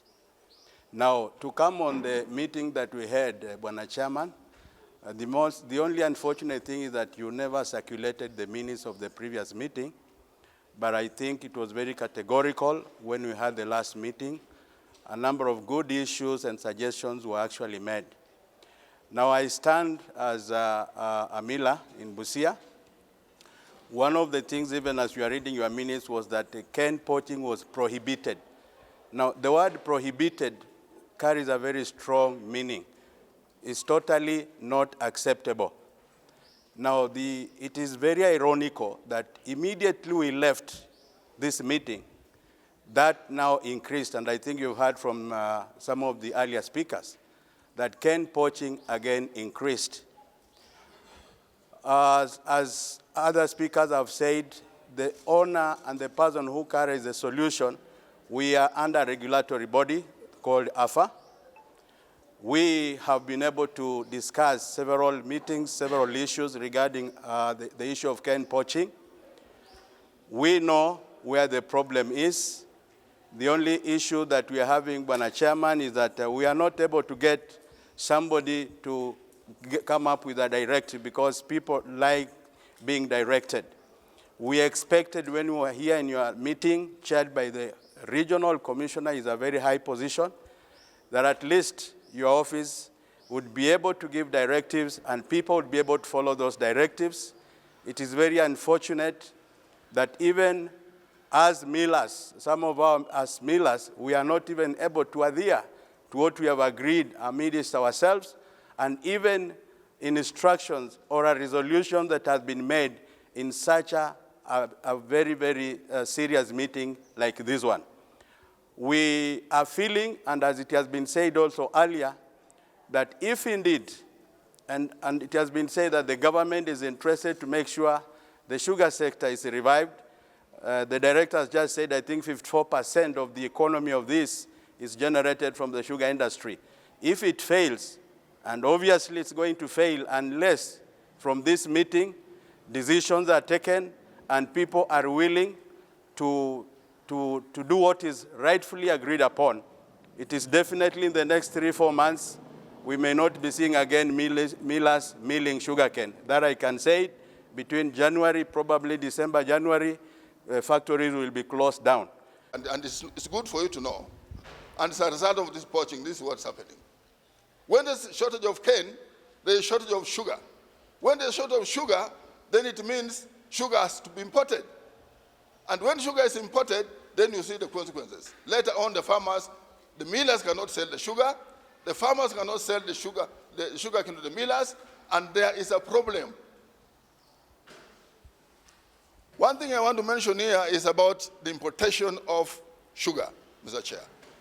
And I think this also is another thing that's affecting the millers and it's also affecting the farmers most. Of late, there has been a lot of sugar. And I'm addressing this to those concerned. There's been a lot of sugar here. And the miller, we were going around the mills. All stores were full of sugar. They are not selling sugar. And then they are also not harvesting our cane. So we remain at that point of that kind of situation. Where your cane is not being harvested, you want that cane to be harvested at a certain time, but because there's a lot of sugar, it cannot be harvested, and therefore the farmers again they are lamenting. And I want to say, Chair, I want to take note, and I'm sure people from the ministry are here. Of late, all of us know that Kenya needs about 80,000 metric tons per month to sustain the consumption of sugar within. But now, in June, the farmers produced over 78,000 metric tons. In July, they produced over 80 metric tons, 1,000 tons. In August, it was around there.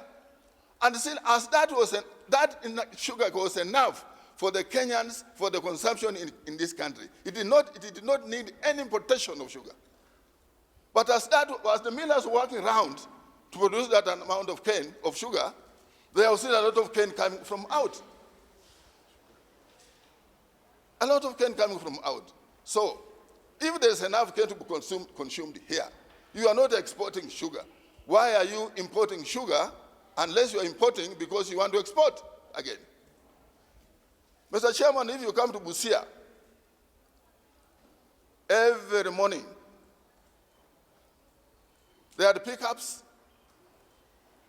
there are tractors even, border borders, motorbikes, bicycles, and everything, and they are crossing with the sugar every day.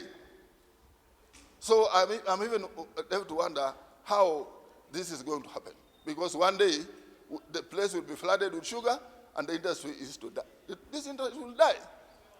And if this industry dies, there are over 600,000 people depending on this industry for their fees, for everything at the homestead. So this again is disturbing us so much. So what I'm saying is the two issues about poaching, it should be looked into, and why. And that's what we had agreed, Mr. Chair, when we had here last. And then the importation of sugar board is here.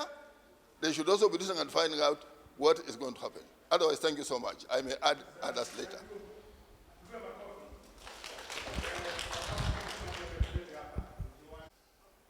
The director for sugar board has said quite a lot.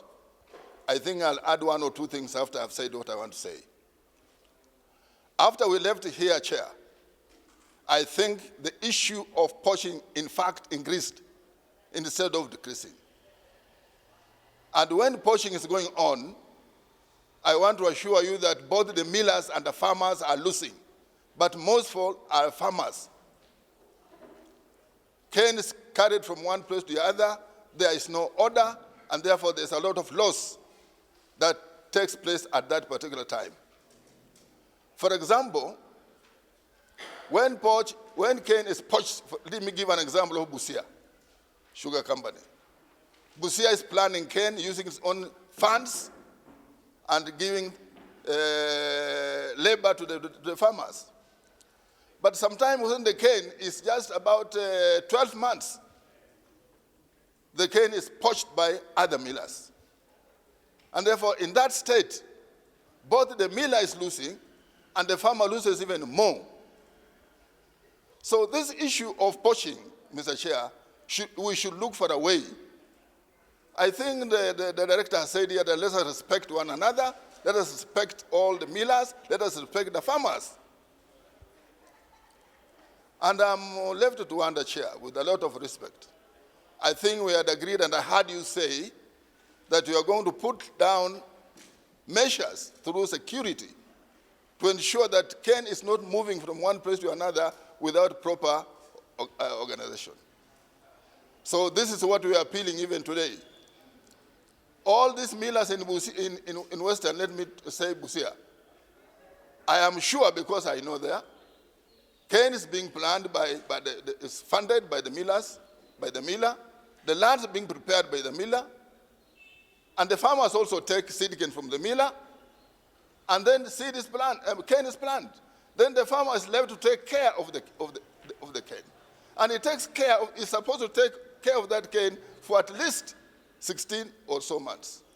But somehow, somewhere, some miller comes, dodges around, persuades the farmer, tells the farmer, I'll give you this and that, and then poaches that cane to another factory. So this is what we are saying, that is not good. And it's not only Busia. Zoya is here. There's a lot of poaching going on in Zoya, even though Zoya is struggling to stand up. But it can't stand up. If they try to plant some cane and it's being taken, how does it stand up? Olepito is here. They are also planting their cane, and people are poaching that cane. I am being told Mumias is also here planting cane. Somebody else maybe is also poaching. I don't know. So what we are appealing as farmers, Mr. Chairman, is that let every miller plant his own cane and let every miller respect the cane that has been planted by another miller. I think through that we'll have enough cane. But if this poaching goes on, we'll be creating and talking always about shortage of cane. Where is shortage of cane coming from? Shortage of cane is coming because cane is harvested when it is premature. Cane is supposed to be harvested when it is 18 months or so. And if you come and persuade the farmer and take cane when it is 12 months, then you are not assisting the system. So this issue of shortage of cane is there. And I also want to appeal to the millers. There are brokers going around in some mills. And they don't care for them. They have not planted the cane. They have not got anything from the millers. They just come and say, I want this cane. They take the cane. And the cane is premature. So I want also to appeal kindly to the millers. Don't allow these millers, don't allow these brokers to come and take the cane when the cane is not mature. They don't know where the cane is coming from. They don't know what... Thank you. They even don't know how much has been spent on that farm, that cane to reach even that 12 months. And then they just cut the cane and go. Eventually, there is shortage of cane because in one time, the cane that is mature will not be there. And then at the end of the day, we are coming around and the government is going to tell us, close the factories because there is not enough cane. Why is there not enough cane? Why is there not enough cane? Because the farmers are planting cane every day. Number two, which I want to add, Mr. Chair, from the Kenya National Federation of Sugarcane Farmers, and I come also from this region. Thank you so much. Now, Mr. Chair, I'm happy that we are here in this meeting today. And I'm sure these farmers are also happy they want to hear what actually happened. I hope you remember very well, Mr. Chair, that last time we were here, we discussed issues that are affecting issues about farmers and farming, cane farming. But I want to center myself to the very important issue that we talked about last time when we were here again with you, Chair. I remember the bone of contention that time in that meeting was about security and about the poaching of cane. And we talked about that for a long time. And I think, Chair, we even made resolutions, which we left in your office. Thank you, we are here today again. But I want to say that I am going to talk over one thing only, that is about poaching. Because other issues are there, I don't want to discuss about it today. Maybe they are not for this. Made sure that they had MOUs in place to ensure that they are operating within their catchment areas. This subsequently entered into bore fruit, and we had MOUs that had clusters where millers were operating, namely Upper Western, which had Cabras, Butali, Zoe, and Naitiri. Then we had the Lower Western, which has Mumias, Lucia, and Olepito. And after that, they drafted MOUs, and we had some order. We opened these mills sometimes in October. We started with the Nyando and the mills in the Lower Western. And then in December, all the other mills were also opened. And as a result of this order, we have realized a lot of sugar and, of course, order within this industry. Currently, we went to even a point of having some surplus in the month of July. So we didn't need any imports. And even right now, the prices are down. But also in between, we've also had challenges. The MOUs that were written between the millers were now not being followed, and we are now experiencing a lot of cane poaching and harvesting of immature cane. The purpose of government is to create an enabling environment for business to thrive. And when we come in, as government, we normally come in to make sure that we create a level playing ground for businesses to thrive, because at the end of the day, it is our people who get affected. We have farmers, we have transporters, we have the community, and these factories are very important to us as an economy. The sugar sector contributes to 4% of the GDP. It is, and that's why the government has a lot of focus in it. We've had fertilizer subsidy programs, which have yielded good results, where the government has provided. And as we go forward, it will even get better, because now we are going to have programs specific to the sugar industry. But if we don't have any discipline, we are going to go back to where we were in early 2023 and in the years back. Currently, we have produced, we are now at 650,000 metric tons, and we are hoping at the end of the year we should be at about 800. But if we don't maintain the discipline that we earlier agreed, unfortunately we are going back to where we are. We have reported incidences of immature cane and a lot of cane poaching. And that kind of indiscipline is going to take us back. But we are not going to allow that to happen, because we care for our farmers, we care for all the stakeholders. So we need to come together and to see how we are going to progress. In terms of the law, there's been a lot of focus. I think the bill will be finalized tomorrow, and hopefully in the next 2 weeks, the president should be done with it. And that will come back with a lot of benefits, because we'll have money for cane development. We have not seen a lot of cane development programs in as much as you are demonstrating it. In the last meeting we had, we agreed that we are going to focus on that, because our wars are because of the raw material. we are mainly fighting for the raw material. And if we, millers, you don't take that initiative, we are going to take us back. Parliament approved about 600 million, which is in pipeline for seed cane multiplication. So if we don't have discipline, so when that money comes, because that is what is supposed to help the farmer to develop cane and access the seed cane that is cheap, then we are going to go back. So my focus today as a regulator is to urge you that let's have discipline, let's work together, because where there is discipline, there will be enough space for all of us to thrive. So with those few remarks, thank you very much, Bwana Arsi. I trust that we are going to have a very fruitful engagement. Thank you very much. Thank you for those remarks. I was asking myself between the farm and the Chesire to say something. I want to highlight what is in my file since January. I will just read the titles. So after we were done with the meeting, we got some further communication from the Member of Parliament who kunaitwa Tonkaren. Naitwa decision to buy Butali Sugar Company from Ken Transportation by road from Tongaren. Iko kwa file hapa, mambo imetendeka. Nakuja kwetu tukashughulikia. Before we leave today,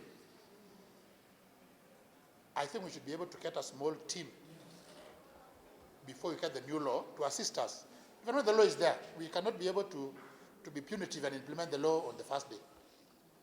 Even mtoto akizaliwa hawezi kutembea the first day, isn't it? So we'll have to do some awareness and sensitization. And we are requesting that we get a small team between from AFA, the security team, the farmers, the millers, so that we can be able now to take care of those poaching issues and counter accusations. And we do a very clean business. There is one miller who was told not to ferry cane on by road, and yet other millers were using the same road. And there are the issues. When we get that committee, we can be able to work together and ensure that we facilitate everybody. Finally, I would like also to advise SAFA that so many issues have been raised here which are not in the new law. So as we do the regulations, let's incorporate those particular issues you raised here. I've been hearing all of them here. When I went through the draft bill, which will be signed maybe very soon, those concerns are not here. Like now, private cane developers, how will they deal with the new law and with the factories? When the law is saying we zone, how will we treat that one? So it's a question that committee needs to address, so that we don't advantage the farmer, and at the same time also we follow the law. So with those few remarks, we are waiting for the law. Yes, Lord. You know, there are very many reforms that are happening in the sugar sector, and other matters and incidents and reports and progress in the sector from the entire region. What this year usually do, he said the thief and the handler of the stolen cane, they are both people of interest to him. And being very new, they said a new broom does what? Sweeps cleanest, sweeps best. So if he doesn't get one suspect before court in the first 1 month, tumekupatia target ya mwezi ngapi? Because all the suspects. Okay, currently we've done our best as a regulator. Remember I mentioned that we currently do not have regulations. So basically we are dealing with these issues administratively. Hence, the reason why we are encouraging the self-regulations among the players within the value chain. But going forward, the law making is in process, and I'm sure once we have it, we should be able to at least have some teeth You've heard, of course, the head of security saying that they also have challenges prosecuting these cases because they don't have proper law that would support this kind of cases. And they are also not receiving complaints directly from the farmers, so it makes it very difficult to enforce the law in such situations, even if you are to use the law that has been created under the penal code. And does it, what is you that?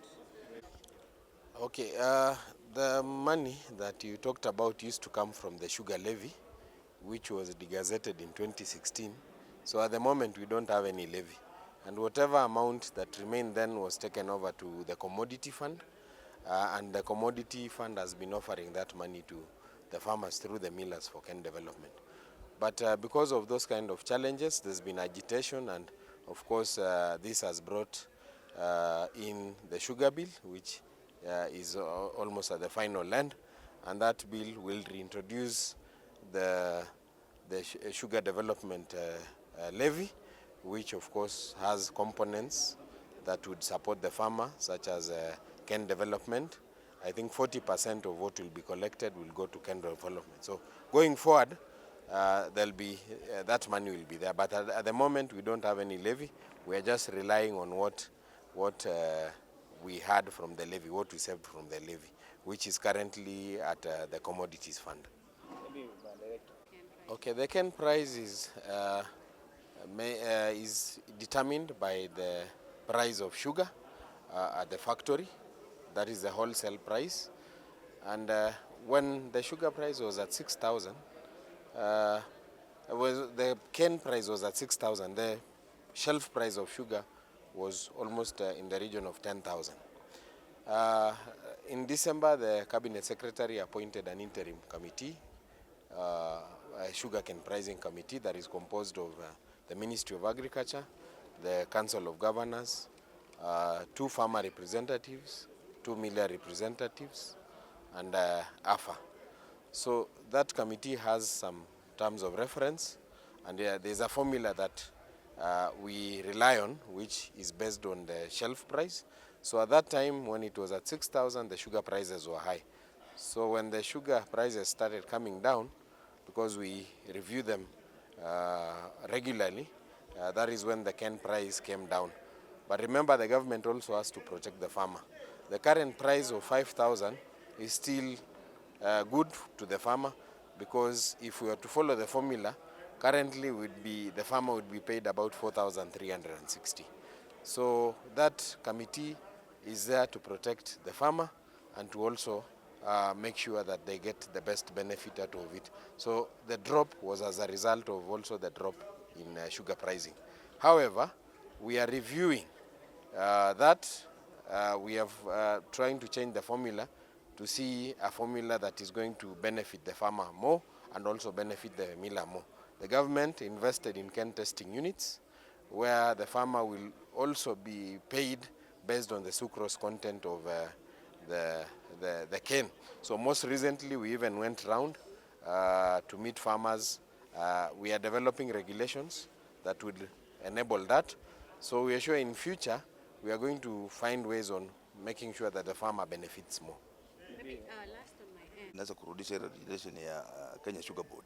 Itasaidia mkulima sana, itasaidia mafactory sana. Because huwezi kufanya maendeleo ya ukulima bila fertilizer na kuwa na some money to run the ni. Kwa hivyo ombi langu lilikuwa naomba serikali iangalie mambo ya Sugar Board irudishe. Jambo la pili, ningeongelea kama vile tumekuwa na mkutano everybody is point Mumias. It is true Mumias is destroying sugarcane industry, because it opened from day one. They don't have even one single cane, but they were allowed to crush, and the crushing capacity they were given is more than those one who have canes. Like they gave 2,500 to Mumias, and they gave Olpito something like around 500, Mumias Sugar around 1,000. Where those ones factories that the ones having canes. So tulikuwa nasema Mumias angepewa time i grow miwa yao iwe ready so that it endelee kusiaga, kwa sababu ikienda sasa inaenda kuchukua wanachukua every day Busia around 8 to 1,000 tons a day, na hana hata miwa, hana mkulima hata mmoja. So tuna suspect hiyo ndio ile miwa yetu ambayo inakuanga ijakuwa koma, hao they take advantage of taking them. So tungeomba hao watolewe. Yes, that is of course a welcome idea. In fact, ilitolewa kinyume na mawazo ya watu. They did public participation, the public refused. They said they needed sugar board. But the government went ahead and removed it with impunity again. Now they are restoring it back, and that's a welcome idea. It will really help because the farmer will be able to appoint their representatives on the ground.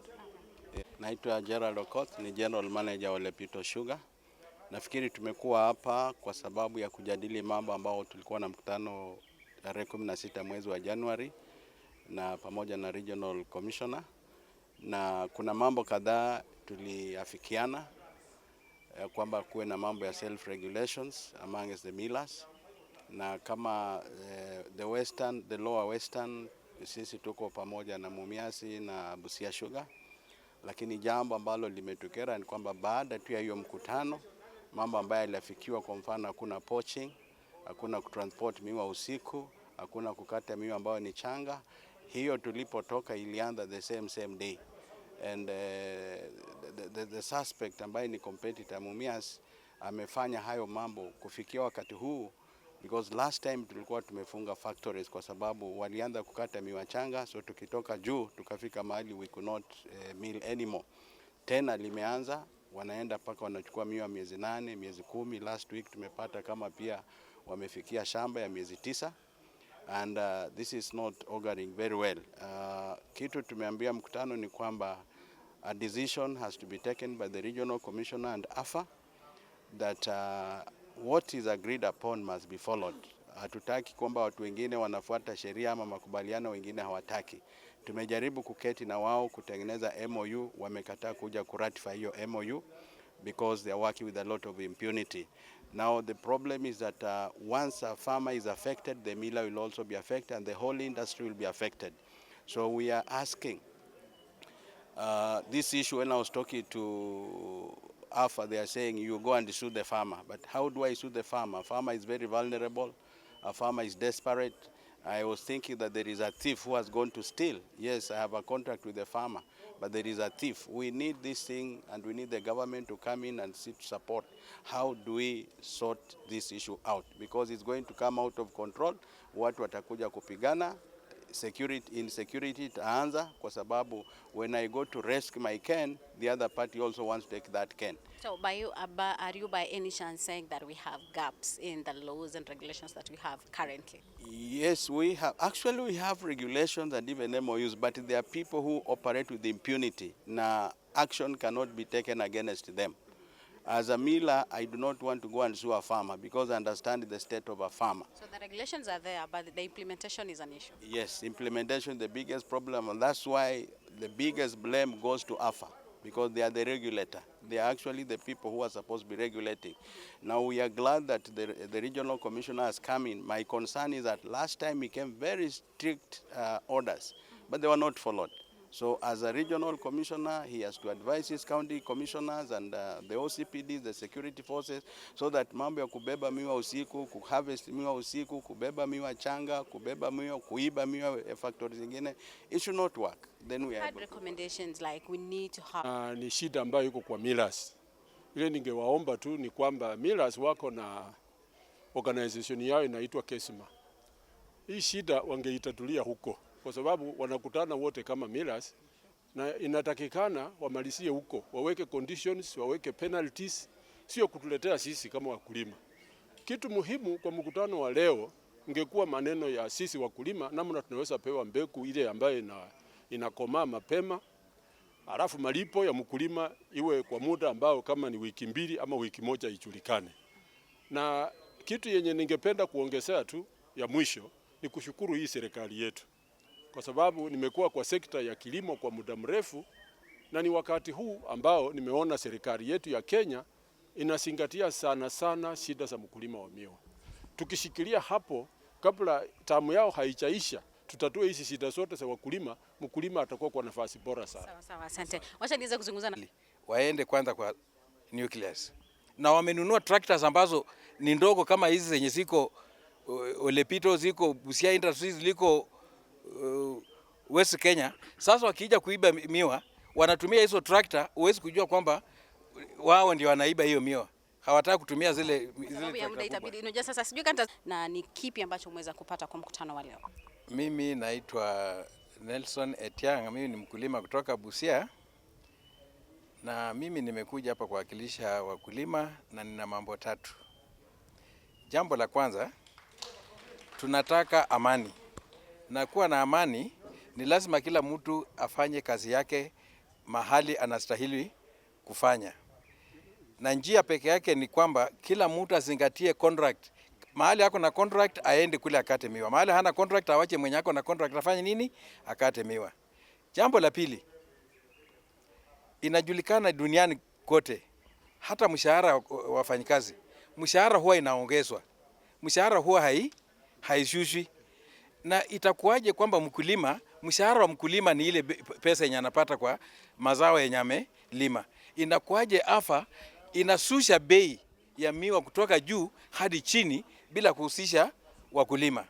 Tunaona hiyo ni kama kunyanyasa wakulima, na hiyo ni hujuma mbaya sana. Na tumeambia AFA hiyo ni lazima wazingatie.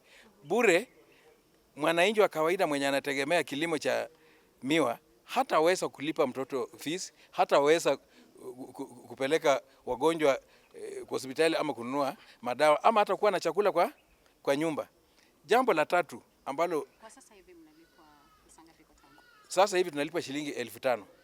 Na hiyo ni chini kutoka kwa nilikuwa shilingi 6,550 kutoka 6,550 mpaka shilingi 5,000.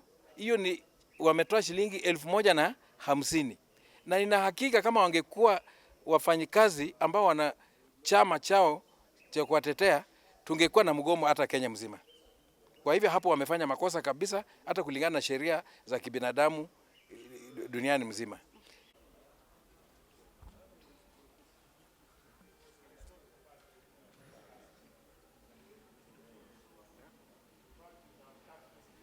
Okay. Yeah, thank you so much. You're coming to you live from Kakamega County, and it is a meeting that is going on right now. As I said earlier, it is a meeting that has brought together stakeholders in the sugar sector, and of course the meeting is being led by Agricultural Food Authority, that is AFA, here in Kakamega County. We also have some of the millers that have been represented, including Nzoia, West Kenya, Butali, Busia, Mumias Sugar. Actually, in total, there are 6 millers that have been represented, but of course, not forgetting farmers that are in this meeting. But among the things that are being discussed here is poaching, that has been a teething issue here in Western Kenya. But also, I really don't want to say much. Let me just bring them in, and of course, we'll be able to deliberate on issues that have been raised in the meeting today. Karibu sana. Umesema unaitwa nani kakangu? Naomba uangalie pale kwa kamera. Thank you. Kama unaweza toa kofia nitashukuru. Thank you. Mimi naitwa Uhuru Nasewa na ninatoka Nasewa. Nimekuja kama mkulima kuwakilisha watu wa Nasewa wale wameandikisha Busia Sugar Factory. Sasa mimi Uhuru Nasewa, maoni yangu vile nimetumwa na wananchi wa Nasewa ni kwamba nikuje niwakilishe, niwaambie watu wa Mumias waache poaching, kukata miwa yetu ikiwa na miezi 9. Alafu kitu ya pili, wanakuja contractor amelimwa na Busia Sugar au wanadanganya au wanapeana mbolea, na Busia imeshalima imepeana mbegu, wamefanya aro, na Mumias inakuja inasema ati sasa wanachukua kwa maana wanawadanganya njia fulani. Alafu miwa ile Busia Sugar imelima kwa chemichemi, hawa Mumias Sugar wana ujuzi, wanakuja usiku kama watu wanalala, wanaenda na hao broker wao na wakataji wanakata miwa, ingine inabebewa kwa malori, ingine inabebewa kwa tractor. Wako na way bridge hapo Kisoko, na way bridge hii Mumias imeshafunga miaka karibu 10 kama imefunga factory. Na saa hii miwa ile ishagi yao imekaa tu, na wanapochi miwa ya watu kuanzia miezi 8, miezi 9, miezi 12 ndio wanashaga yao wamewacha, kwa maana wakimaliza ya nje ya poaching watakuja kushaga yao. Ngoja niulize tu wewe kama mkulima kutoka Busia, labda changamoto ambazo unakabiliana nazo kama mkulima ni zipi haswa, maana unazungumza kwa niaba ya wakulima? Changamoto ile nakabiliana nazo ni hawa Mumias kupochi miwa ikiwa chini ya kufika kukatwa, kwa maana wakikata miwa ya miezi 9 hiyo hakuna uzito. Asante, acha niweze kuzungumza tu na mkulima mwingine, labda kama anaweza kuja hapa mbele kidogo. Mkulima mwingine, tuelezee majina yako, umetokea sehemu gani hasa? Mimi naitwa Gregory Nabukwesi, mkulima chini ya kiwanda cha Naitiri. Na maneno ya poaching vile mwenzangu ameongea, vile mkulima anakuwa affected ni kwamba kwa kuwa sasa mila akitusaidia si kudevelop miwa na miwa inaibiwa na hawezi kurecover his investment. Sasa tunapata shida kwa sababu support ile alikuwa anatupatia sasa hatupati. Unakuta mbolea sasa, kama Naitiri tumeenda kwa muda mrefu hatujaona mbolea kwa sababu mila ako scared, hataki kupoteza mbolea. Pia wakati mwingine unakuta seed cane is not forthcoming. Haya, other services kama weeding advance suspended. Ukikuta kama kulimiwa, kupigiwa haro, farrowing, all these services, now mkulima mila anaogopa kupoteza pesa yake. Sasa unakuta mkulima hawezi kupewa support ila anataka, na miwa ila anaguza wakati huu haitakuwa miwa ambayo inafaa, itakuwa poor quality cane. Nikiongezea pia, tukiangalia hapa juu ya poaching, tunasema among the millers, kwa sababu kwa mkutano ile tulikuwa last time mwaka huu, millers walitueleza ya kwamba wao wanaongeleshana. Na wakiongeleshana sisi tunaona mbona hawezi kusuluhisha hizi. Kwa sababu sasa imekuwa hapa kwa mkutano ya leo, kila mmoja ana blame mwingine kwamba huyu ndiye anafanya hii, huyu ndiye anafanya hii. Lakini wakikaa pamoja waongee, hii itaisha. Kama mkulima, labda pengine tu niulize, kama mkulima kumekuwepo na issue ya bei ya miwa kwa tani. Kwako wewe umeridhika na bei ambayo ipo kwa sasa? Bei kwa saizi hatujaridhika kwa sababu hatuuzishi wakati sasa bei nayo inawekwa. Unakuta tu tunatolewa notice ya kwamba sasa miwa itakuwa ina retail at this much per ton. Lakini tulisema kwa mikutano ile tumekuwa nayo hapo mbeleni ya kwamba mkulima kama key stakeholder pia auzishwe na atoe maoni. Na ni swala ambalo labda pengine mmeweza kuzungumza na AFA hapa? AFA tumeongelesha na wanajua. So vile wanadilidali hawezi kutupatia pia sisi nafasi, ndio kitu hatuelewi, lakini hatutachoka na wao, tutaendelea kuwaongelesha. Sawa, labda pengine kama naweza zungumza na mkulima mwingine tafadhali. Asante. Kwa majina naitwa Monica Mngala, nikiwa mkulima kule Busia County, na leo hii tumekuja hapa Kakamega tukifanya mkutano ya wizi wa miwa yenye iko changa, ambapo inaleta adhara kwa wakulima na pia kwa wawekezaji. La kwanza nataka kushukuru kikao kwa sababu ni leo yenye nimefurahi nikifanya katika County Assembly yetu ya Busia kwa Agriculture Committee ya kuwa wameanza kuhusisha county governments. Mikutano nyingi huwa wanafanya bila kuhusisha county government ili hali county agriculture iko devolved. So watu wa Kakamega wamekuja, the CEC na staff, tungependa zile county government zingine pia zote zihusishwe katika hizi mikutano. Lile lenye nimeona hapa, la kwanza tulifunga viwanda mnamo July 2013, was it? 2023, I think so.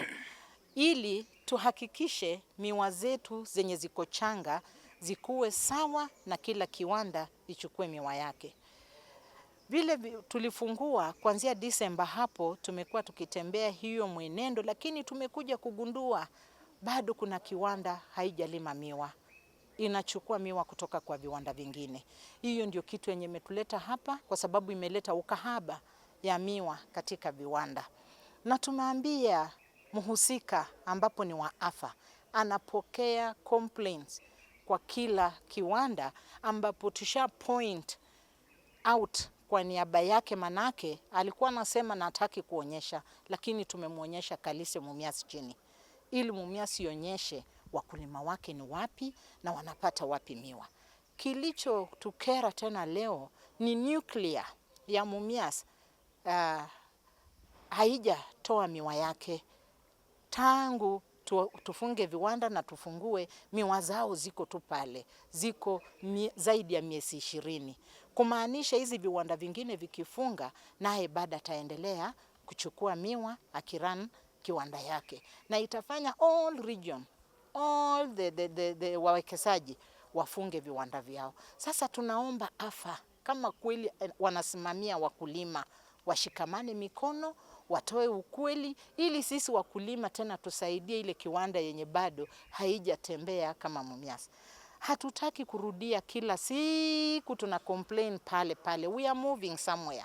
Lakini kuna kitu ya kuficha ili wasiweke kwa meza. Kama fulani amekosa, wamwambie umekosa. Kama fulani amefanya vizuri, wamwambie amefanya vizuri. Lakini sisi wakulima tumesema tumechoka. Itupe jawabu, kwa sababu kuna kitu ati private farmers. Sisi tuliambiwa kila farmer anastahili kuwa contracted. Hata akilima privately na atapeleka kwa kiwanda contract. Si ati akipeleka baada anaitwaga private farmer. Hata county government inaruhusu ushuru. Niulize labda pengine tu kabla sija kuachilia kwenda, kuna bila ambayo ilipelekwa bungeni na mbunge wa Navaholo Emmanuel Wangwe. Miongoni mwa mapendekezo ni kwamba sugar board iweze kurejeshwa, kwa sababu ilikuwa inazingatia hasa masuala ambayo yalikuwa yanamkabili mkulima moja kwa moja. Inasimamia mimea mingi sana. Kwa wewe labda pengine ni swala ambalo unaunga mkono? Naunga mkono kwa haki, tena kwa kamili. Kama wangerudisha sugar board ifanye kazi, wawekezaji wangekuwa na uwezo ya kufanya kazi yao wa karibu sana na mwananchi wa kawaida. Maanake nasema hivyo, sugar board ikirudi watachaguliwa kuanzia kule county. Kumaanisha kila mkulima atajua ni nani amechagua ili aenda msimamie kama mhusika katika hiyo board. Na pia kama changamoto ziko, wana ofisi ya kwenda kuliko kutuchukua tu holela kujeni mkutano. Kama leo mimi nimekuja, labda next tena mwingine ndiye atakuja. Hatutakuwa na penye tunapeleka maswala zetu na furaha zetu. Asante kabisa. Naomba wewe usonge kidogo, tutanizungumza nawe, songa hapa karibu tafadhali. Tueleze majina yako, umekuja hapa kwa in regard to transportation of cane as a way of also containing the issue of poaching and that premature cane harvesting, because we want to believe most of the premature cane is transported at night, and that poached cane is also transported at night. So we have agreed that transportation of cane by trucks or by tractors, whichever, that the latest time we want to see them on the road is 8 p.m. so that at least those users, drivers, and other road users who operate in the night are safe, because as we know, the road on those tractors is always overload, is a wide load, so it poses risk to other road users. So that's why we want to insist and we'll enforce that harvesting can be done in the day. Transportation, the latest they can transport the cane to the factories should be 8 p.m. Yeah, siku ya leo katika hapa makao makuu ya eneo letu la Magharibi tumekuwa na mkutano na wadau wa hiyo sekta ya miwa kutoka eneo za Busia, Bungoma na hapa Kakamega.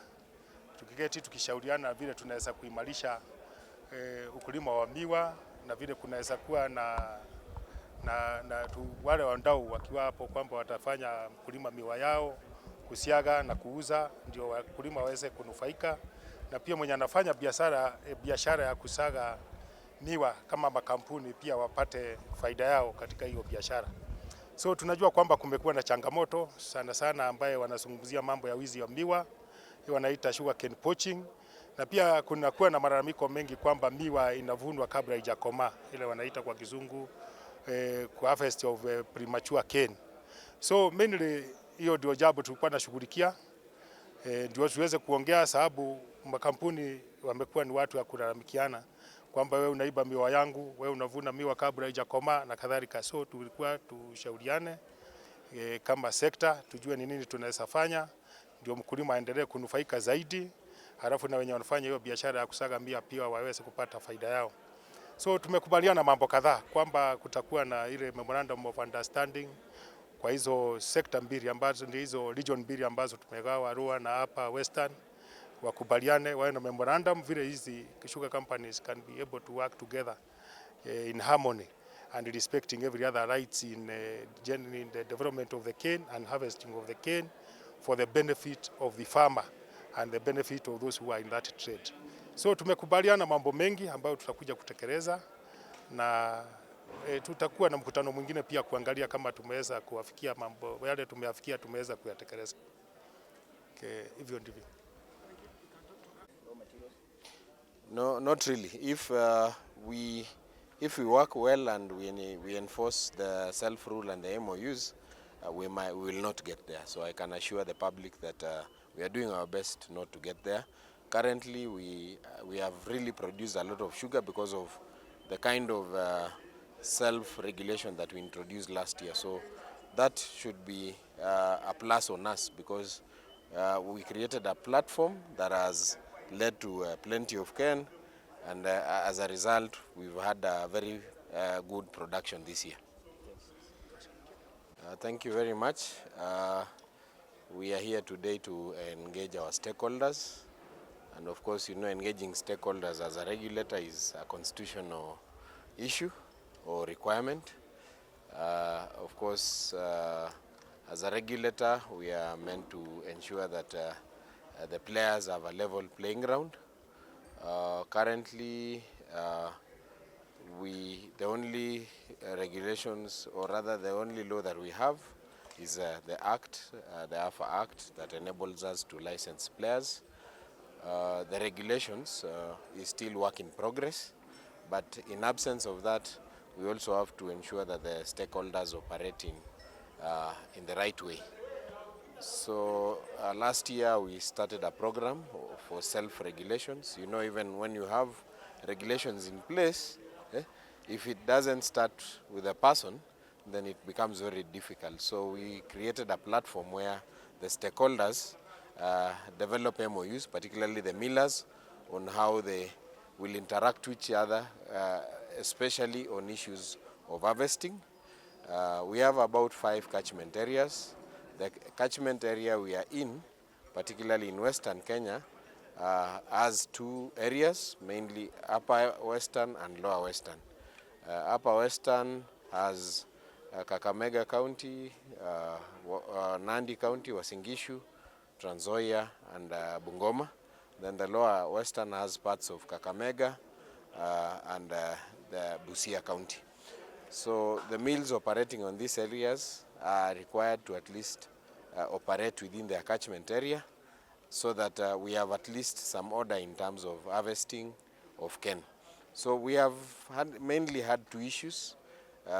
One regarding contracted cane, where millers are harvesting in other regions. So we are trying to address that, and that's why we encourage them to have MOUs to enable them to do the self-regulations. So we've had very fruitful engagements, and they've agreed to go back and also review the existing MOUs so that we reduce these cases of cane poaching and also reduce the issues of harvesting of immature cane.